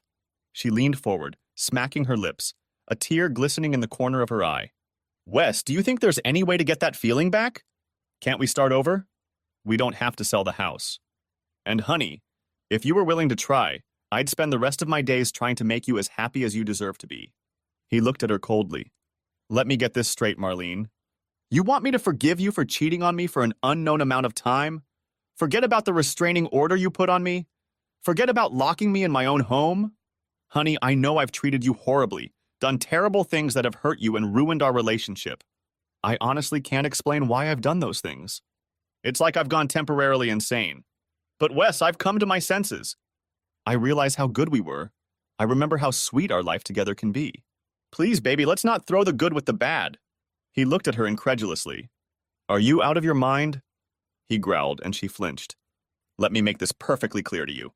I'm an accountant. I deal with assets and liabilities. And you, Marlene, are a huge liability in my life. The sooner I get rid of you, the happier I'll be. Now, if you'll hand me the papers I need to sign, I'll go. And with any luck, it'll be the last time I see you again." Shocked, she handed him the papers the real estate agent had left behind. As he took them, she noticed that a car had pulled up to the house, its engine still idling. He signed out quickly, got up, and went to the door while she tried to find anything that might give her a chance at a relationship with him. But before she could think of anything, he turned and smiled grimly. "Have you ever heard of the gossipy Gertie?" he asked. She couldn't help herself, she shuddered. "I think you should read her latest program. You'll find it very interesting." With those words, he opened the door and walked out to the waiting car. "Everything okay?" asked Dash. He nodded and smiled. "Everything's fine." When they drove away, Marlene hurried back to her computer, logged onto YouTube, and found the Gertie's gossip channel. She watched nervously as Gertie began her introduction. Then, behind her back, a computer-generated banner insert appeared on the screen. "Humiliated hubby, the rest of the story. Hey gossipers, judging by all your tweets, you all want to know more about the humiliated husband and his not-so-decent wife. Well, now Gertie has the latest chapter in the story for you. As you may recall, it turns out that Janetka wasn't seeking a divorce because of spousal abuse. Oh no, she wanted out of the marriage so she could have an affair with her lover. She even got her lover to bribe a judge to issue a protective order against her unsuspecting husband to make him look bad. Pretty chilling, isn't it? But wait, that's not all. Gertie wanted to know more about this conniving woman, so she did a little digging with the help of some of her admirers. You know who you are. Anyway, guess what? Janechka wasn't an innocent caught up in a passionate affair. It turns out that this whole marriage was a scam that she pulled off with not one, not two, not three, but 5 hapless husbands. That's right, our hero was actually husband number 5, but he didn't know it. It seems our cunning Janechka, let's call her Mrs. Machiavelli, had come up with a clever little scheme. Marlene's picture now took up the entire background, and it was labeled Mrs. Brow, Machiavelli. She would find a suitable sucker, seduce him into marrying her, and then divorce him when she found a richer target. This little scheme Mrs. Machiavelli pulled off over and over again, and each time she perfected her technique. Before our hero, she had used the blocking scheme on her husband. Then, to make her plan even more effective, she added a restraining order to her scam. And it would have all worked if some of Gertie's gossipy friends, you know who you are, hadn't gotten wind of it. This time, it seems Mrs. Machiavelli's latest scheme has been thwarted. Her candidate for husband number 6 is currently unavailable while he's dealing with a tax audit. And what about husband number 5, our hero? One of Gertie's favorite gossip columnists informs her that he's headed off into the sunset with someone special. And from what I hear, he's no longer humiliated.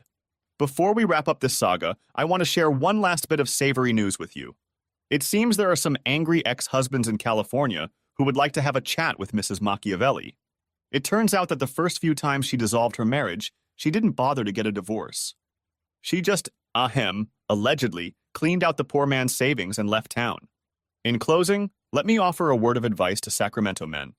Beware of Mrs. Machiavelli. She's probably already on the lookout for the next sucker, husband. If you fall for her, don't say I didn't warn you. Now let me tell you about a certain Hollywood starlet who— No! Screamed Marlene. No, no, no! She slammed the computer shut, interrupting Gertie's annoying voice. But before she could think about what to do next, her cell phone rang. Realizing it was one of her friends calling, she answered it. Hi, Marlene, came the voice on the line. Or should I say hi, Mrs. Machiavelli? Throwing the phone across the room, Marlene screamed, God, I've got to get out of this town! Wes. They had only traveled down the I-5 freeway a short distance when Wes glanced at Dash. I was thinking, instead of taking the interstate, why don't we take the 101 and drive along the coast? How's that for an idea? A leisurely drive along the coastal highway, charming inns and coastal towns along the way. Sounds scenic and romantic. Let's do it. He reached out and squeezed her palm. Sure, the drive to Seattle will take a lot longer, but we're in no hurry to get anywhere. Well, as long as we get there before our funds run out. We'll have to look for work once we get there. He looked at her oddly. I don't think we need to worry about that, babe. And then it hit him. Oh yeah, I never told you about the compensation I received, did I? You said it was good. He blushed. Well, pretty good. $6.5 million. Her mouth dropped open. What? But after Uncle Sam and the state government get their share, it'll only be half that amount. She was still stunned. That's amazing, Wes. Why didn't you say something before? I didn't want you to think I was using the agreement to get you to like me. She rolled her eyes, and he hurried to continue. Besides, it's not social media money. It's not even as much as Gertie makes in a year. She looked at him sternly.